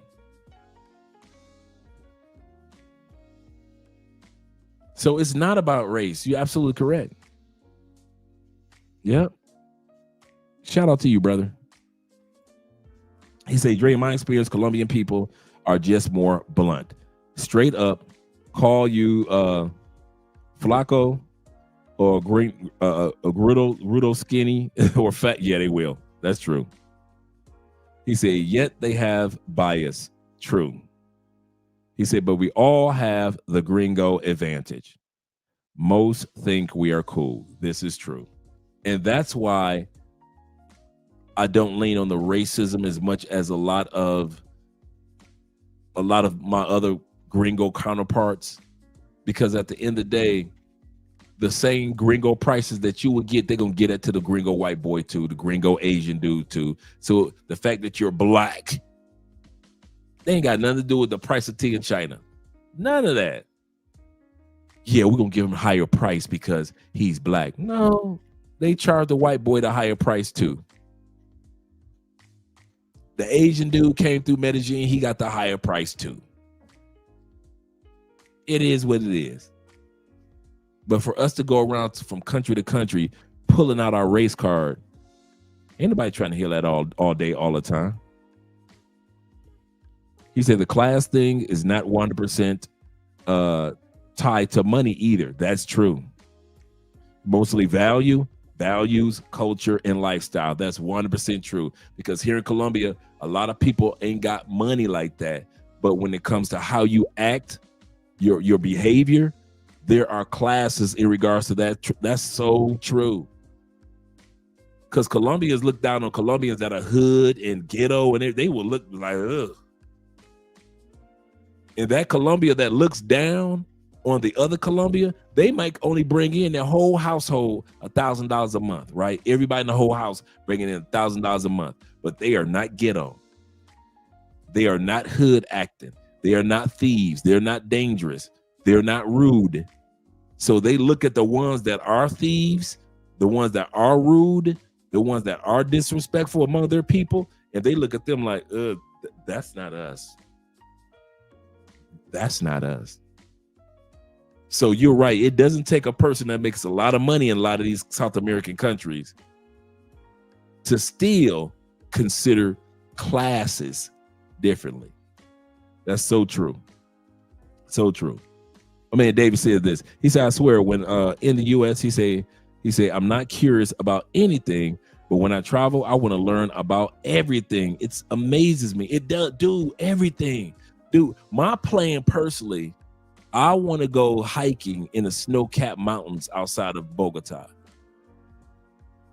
I see white boys do it all the time. I want to take one of those snow-capped mountain trips. A lot of people don't even realize we got snow in Colombia. Like Montana, Utah type of snow-capped mountains. And so I say I want to take me a trip up there just to have that on my resume. There's so much to see here in South America, man. He said every day is a new adventure. That's true. That's true. He said everything is new and exciting. So true. Andrew says this. He said, remember watching ESPN 30 for 30 on the two Escobars. The Escobars, I felt more classism than racism. Saw it myself in Medellin and in Cali. Absolutely correct. Absolutely correct. Absolutely correct. And as we know, the way he said that don't have nothing to do with the price of tea in China. He said that need to be a rhetorical saying on this channel for real, for assumptions and people making make about living abroad for real. That has nothing to do with price of tea in China. So true. Shout out to my brother Slick. He says this. He said, I have nothing holding me back. No family on my father or my mother's side to worry or to care for. He said, I have no children or wife. He said, I'm good in Brazil. And that's the part, man. whether your sacrifices are small or whether your sacrifices are major for your journey for this stage of life. You've got to make the decision on, okay, what I'm going to do. Am I willing to sacrifice this, or am I willing to just stay in the States and complain about the States? Either way, you got to do something about it. Yeah, for real. Yep, get the F out of here, for real. Yeah. Snow. Yeah. Snow-capped mountains. Let me pull that up for us. Let me pull that up for us. Let you guys see.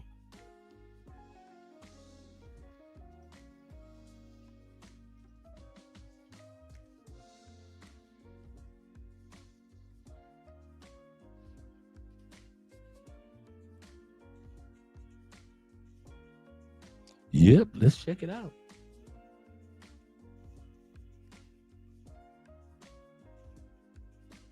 Let's check it out for you guys that have never seen Colombia's snow-capped mountains. You know I got your back. Add this to stage. Let's bring this down for a second. Let's bring this. Let's add this to the stage. And let's go over here. Just let you guys see some images. This is in Colombia. All of this is in Colombia. These are some guys on the tours.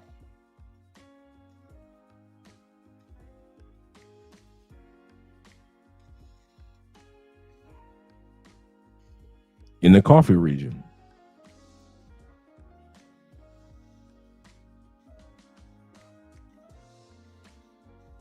This is a tour I want to do. And this is one of Colombia's national parks.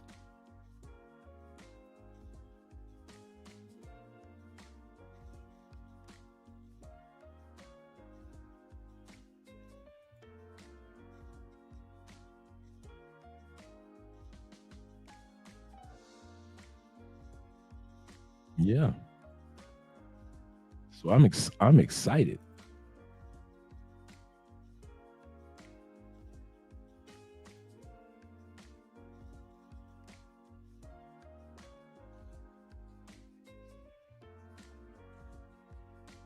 I am excited. Got the cabin out there in the snow.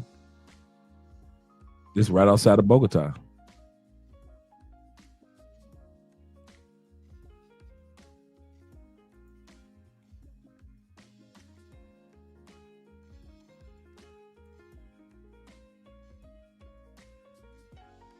These are the things that make me excited here in Colombia. These are the things that make me excited, that there is more than one thing to see in Colombia. You can be in the snow-capped mountains, and then you can go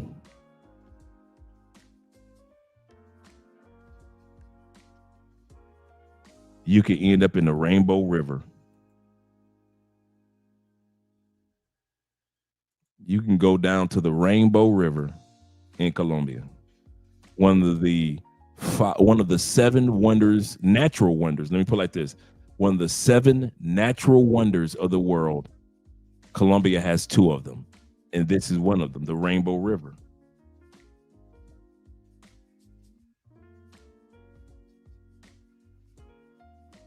One of the 7 natural wonders of the world.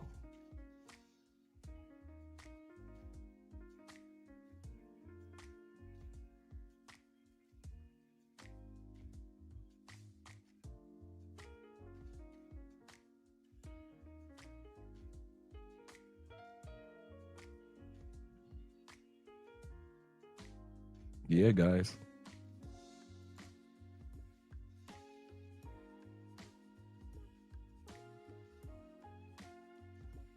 There's so much to see in Colombia outside of pay for play.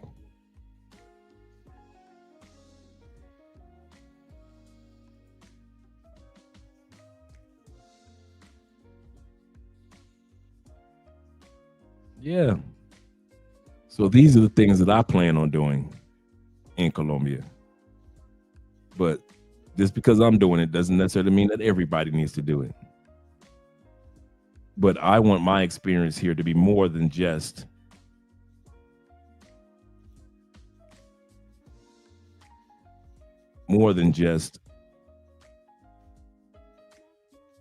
looking at one place, one location. He said, "Sis, I want to Colombia or to Cali. Is the list of things to do updated? I would want to look at this list." I'm glad that you said that. That gives me an idea to update the list, because I was going to do it anyway for 2026. Let me write that down. Actually, it is. I just realized I just updated about 4 months ago.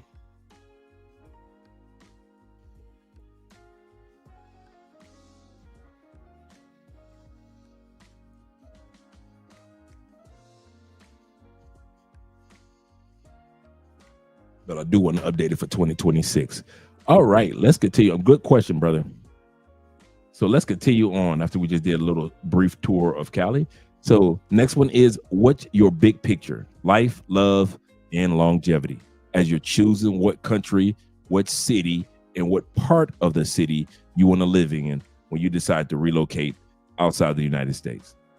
Veterans deserve a life that they can afford. Veterans deserve to not feel like they're on survival mode all the time. I started talking about veterans living abroad on accident because I posted a picture of myself, tasteful, kind of, on a boat with a bunch of pretty girls. And dudes I deployed with were like, "Sergeant Davis, what is this?" And I said, "I live in the Dominican Republic. How much is your rent?" $450 a month? But I pay the whole thing up front in cash. How do you get your health care? Through the Foreign Medical Program of the Veterans Administration? You can get your VA benefits outside the United States? I'm not in the Army anymore. They cannot tell me where to live. And I realized so many veterans had no idea this whole other way of life existed, that they could live a higher quality life at a lower cost with their military benefits. A lot of veterans had no idea that we have American Legions in Mexico and Costa Rica and Panama. We have VFWs as far away as Thailand and the Philippines. So I wrote my book, The Veteran's Guide to Moving Abroad. You can get the physical copy on Amazon, or I will send you the digital copy for free, because fuck it. At some point, you have to. So I've been traveling the world for almost a year now, and the main question I get is, why won't I come back to America? Hold on, let me show you guys why. Man, I find it crazy that in America, we are brainwashed to believe luxury only exists in countries such as Atlanta, Miami, and Houston. Oh, my bad, those aren't countries, but people in America act like they are. But I'm here to tell you that you can find that lifestyle anywhere, just like here in Malaysia. And I've learned a lot while traveling over the past year, but the biggest thing I've learned is that America is living in the past. Like, look at this, bro. I got a remote to turn on my fan and my AC. It don't get no better than that. And a lot of you may think, oh, I need to save a lot of money. I need to be making a lot of money.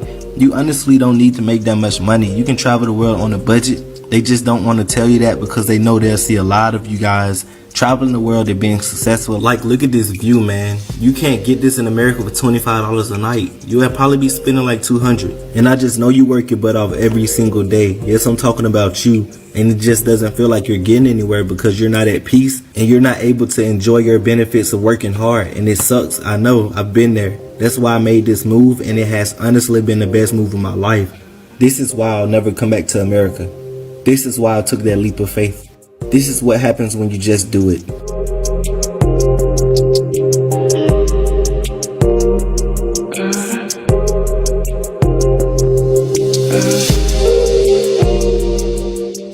And that's the thing about women overseas is they're taught from a very young age on how to be a good wife, mother from a very young age, because their mothers taught them, their fathers taught them.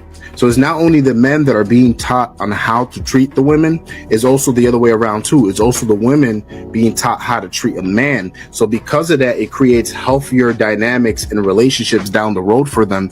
And in fact, what they're doing essentially is they're trying to help their daughter become successful in their marriage later down the road. Because at the end of the day, that's what truly matters, is your marriage and your relationship, not how much money you're making at your job or if you're a CEO or not. And these people understand that in other countries. Right. Over the course of your life, you will find that things are not always fair. You will find that things happen to you that you do not deserve and that are not always warranted. But you have to put your head down and fight, fight, fight. Never, ever, ever give up. Things will work out just fine. Look at the way I've been treated lately.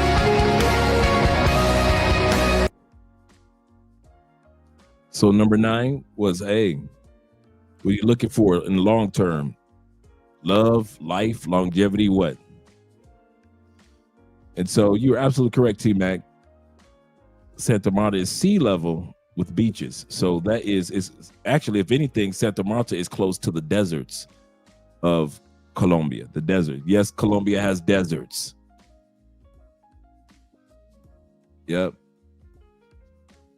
Right here, Bobby says this. He said, Dre, does Cali or Santa Marta have snow? I always wanted to try snowboarding. No, it does not have snow because we're not close to the colder regions like Bogota and the coffee regions. But does Colombia have snowboarding? As you see on the screen, yes, Colombia has snowboarding. All these videos are in Colombia. Well, actually, photos are in Colombia.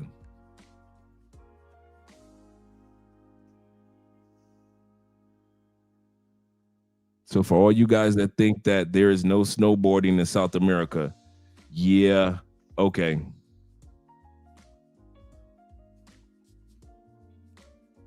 Snowboarding, skiing, yes, in South America, gentlemen. This is Colombia.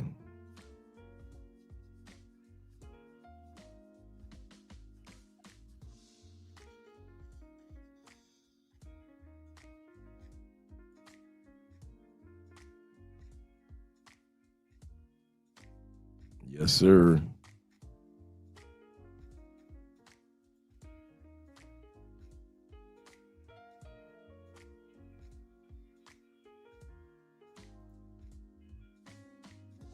Look at these old video footages or photos back in the day in Colombia. 1953.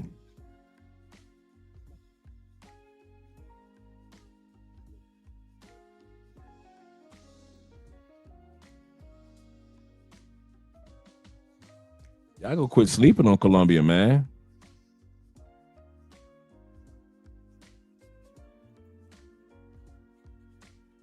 Let's remove that.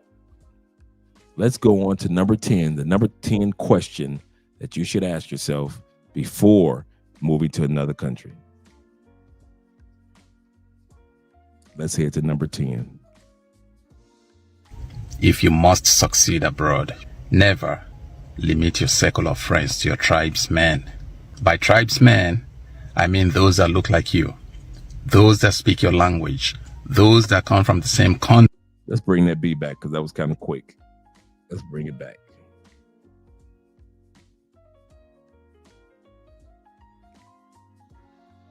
Number 10 is, how do you define success overseas? You need to ask yourself that before you leave.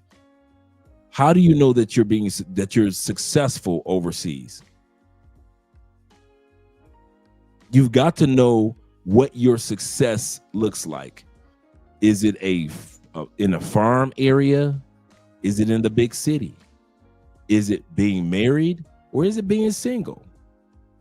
Is it having one girlfriend or 2 or 3 girlfriends? How do you define success in your new country, in that new city? So you would have to know, in other words, let me bring this over here.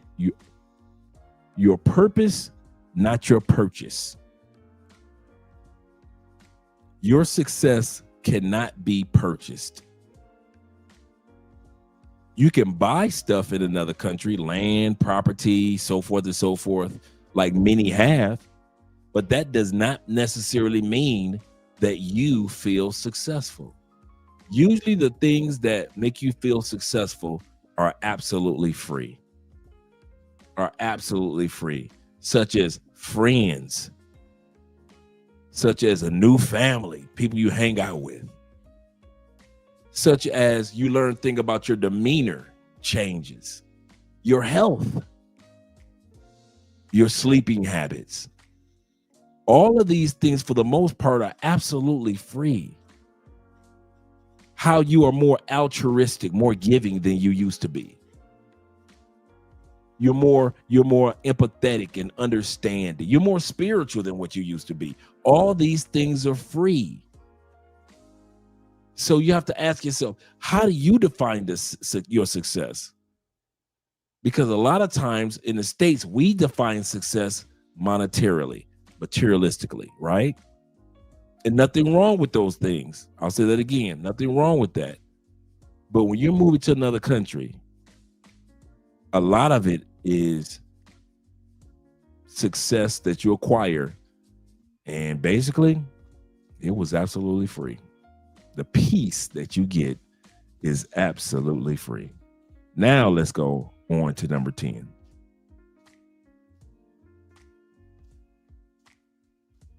If you must succeed abroad, never limit your circle of friends to your tribesmen. By tribesmen, I mean those that look like you, those that speak your language, those that come from the same country as you.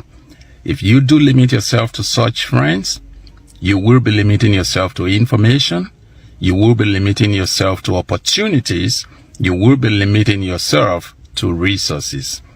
Make friends with people from different places, because at the end of the day, it's only going to benefit you. I then got a job in Dubai working as a petroleum laboratory engineer. And people really underestimate the power of being able to save and invest money at a young age. If you haven't seen Bree's video yet, make sure you go watch that. But she's basically explaining how she worked overseas as a petroleum lab engineer and was able to make over $200,000 a year, mostly tax-free. She was smart with her money, saved, invested, properties, businesses. A lot of people know her for her cars and stuff like that, but she was really smart with her money, and that's how she became financially free at the age of 25. But here's the thing, though. That is halfway true. Because a lot of it, and I can tell you, Americans wear their bank accounts on their bodies. We want people to know that we have certain things, because that is where we have put the value in the common man. Well, he's got a Rolex. He must be a great businessman. He's driving a BMW. Surely he's got it all together. We've put the value of people into purchases, and that has ruined whatever the American dream was, ruined whatever we thought we were getting out of America. And now what more people are saying once they go on the other side is, yo, you can have all the stuff and things, Ferrari, multiple Ferraris, but these people are going to hang out with their friends and family when they want to. Listen to me. I want you to do it now. I want you to do it now. This week, I know personally 2 people who passed away before the age of 40. And honestly, even though this capitalistic society would have you think that you need more than $10,000 to live your dream life, that's not true. All you really need is your health, a passport, some determination, and thinking outside the box, and adaptability. I mean, look where I'm at. Look at that. I'm about to sign a lease for a 2-bedroom apartment in Greece with a jacuzzi and a sea view. I work remotely. Last year, I had no idea how I was gonna do this. And here I am, living my dream life. Do it now, friend. Don't wait. You have everything you need. So go out there and go get it. She's absolutely correct. She's absolutely correct. Go out there and go for it. There are so many people that are passing on. You guys might hear the fireworks in the background, but there are so many people that are passing on over the years, man, at an earlier age. There is no guarantee regarding time. And that's why I save time for number 10. When it comes to success, how do you define success? My definition of success is doing the things that I desire to do in this life before I run out of time. I wanted to be in a solidified marriage before I ran out of time. I wanted to be healthier before I ran out of time. I wanted to have my own business endeavors. I wanted to meet new people. I wanted to travel to new countries. I wanted to explore new languages, eat certain foods. I don't care if the top of the snow-capped mountains are freezing. I don't care if it's ultra hot while I go down and visit the Rainbow River here in Colombia. I don't care. I want to do these things before I run out of time. That's my definition of success. I want to die in the middle of doing something.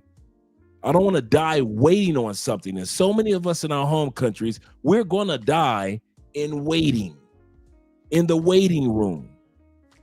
You know how like when you wait on somebody with surgery, that's how we're doing. We're waiting on life to be perfect. We're waiting for the perfect moment to have the perfect this and the perfect that. And I'm telling you, there's no such thing. It doesn't exist. There's no perfect time to get married, right? There's no perfect time to have kids, but yet kids are making it and being raised every day around the world. But there's no perfect time to have kids. People are still saying, let's get married, and yet there's no perfect time to get married. And there is no perfect time for you to start your relocation plans, at least the plans of relocating to another country. I know so many guys and ladies that have had strokes, they can't go anywhere. Heart issues, they can't go anywhere. They wish they could. They do, they wish they could. But they ran out of time even before they died. Y'all caught that?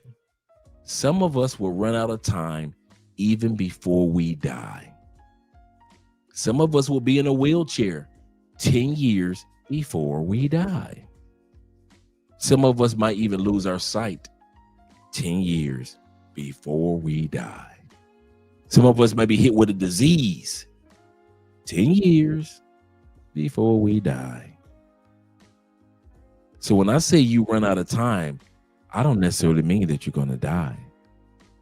But you just might, your body might just shut down and say, I'm too old, even though you might want to go out there and do some things. Yes, sir. Just like the movie The Bucket. You know what? We need to put that on the list, Dave. I'm going to download that after the live stream. This movie is a classic upon classic. That movie is a Passport Bros anthem. We need to be watching that movie every single year. I'm downloading that movie soon as we get done with this live stream. That's going to be part of our Saturday evening movie list. Absolutely correct. We are officially 31 days, from a new year, 2026. And a lot of us still think we got time. Before I let you guys go, I appreciate all that you do. Thank you guys for supporting by way of PayPal, Cash App, Patreon. And I'm going to end it with a story. Some of you guys have heard me say this story before. Some of you haven't. 3 little devils were graduating from hell. And Satan walked up to the first little devil and he said, what are you going to do when you get to earth? I'm going to tell them that there is no God. And Satan said, nah, that ain't going to work. They already know there's a God.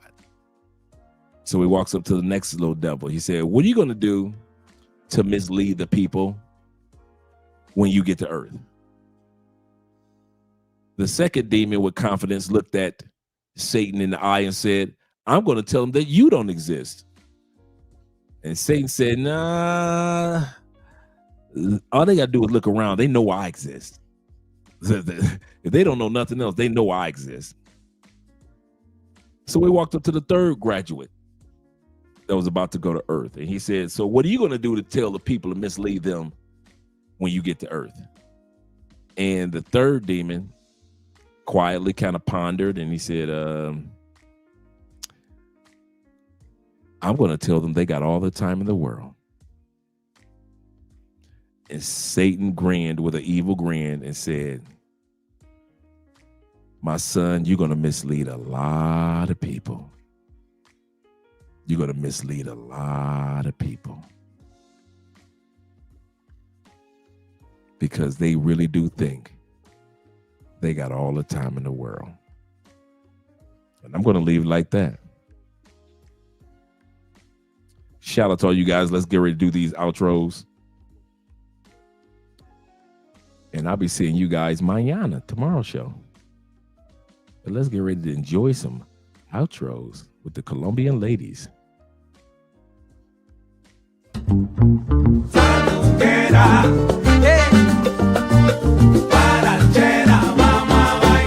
Vamos a bailar.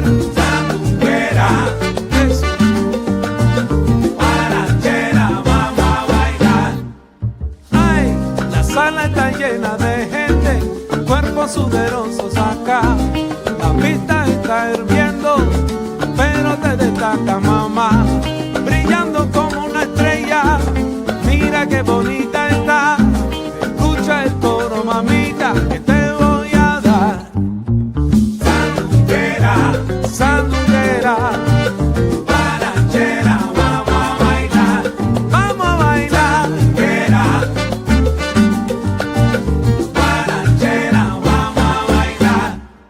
Ay, siempre un paso para adelante, después un paso para atrás. Ahora te suelto, mamita, muévete con el ritmo que va.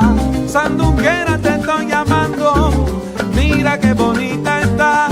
Escucha el coro de nuevo, que te voy a dar. Sandunguera, sandunguera, guarachera, vamos a bailar. Vamos a bailar, vamos a gozar. Sandunguera, guarachera, vamos a bailar. Ay, sandunguera linda, vamos a bailar tú y yo. Ay, qué sabroso. Vamos a bailar, mi nena linda, vamos a gozar. Vamos a gozar. Muévete, sandunguera, vamos a guarachar. Ay, repítelo. Vamos a bailar, mi nena linda, vamos a gozar. Ay, vamos a guarachar, mamá. Sandunguera, vamos a guarachar. Oye, mira, mami, vamos a gozar, vamos a bailar. Vamos a gozar. Juntos tú y yo en la pista, mami. Vamos a guarachar. Ahora vamos a gozar. Ay, esa cosa que me hiciste, mami, me gustó. Vamos a guarachar. Muévete bien, chiquita. Vamos a gozar. Mueve tu cuerpo y tu cinturita. Vamos a guarachar. Oye, el ritmo te está llamando ahora. Vamos a gozar. Este ritmo es para guarachar, señora. Vamos a guarachar. Ay, camina con el mambo ahí. Vamos a gozar. Si mamá guerrera oye Lola, vamos a guarachar. Vamos a guarachar, vamos a bailar. Vamos a gozar. Ay, qué rico está, qué rico. Vamos a guarachar.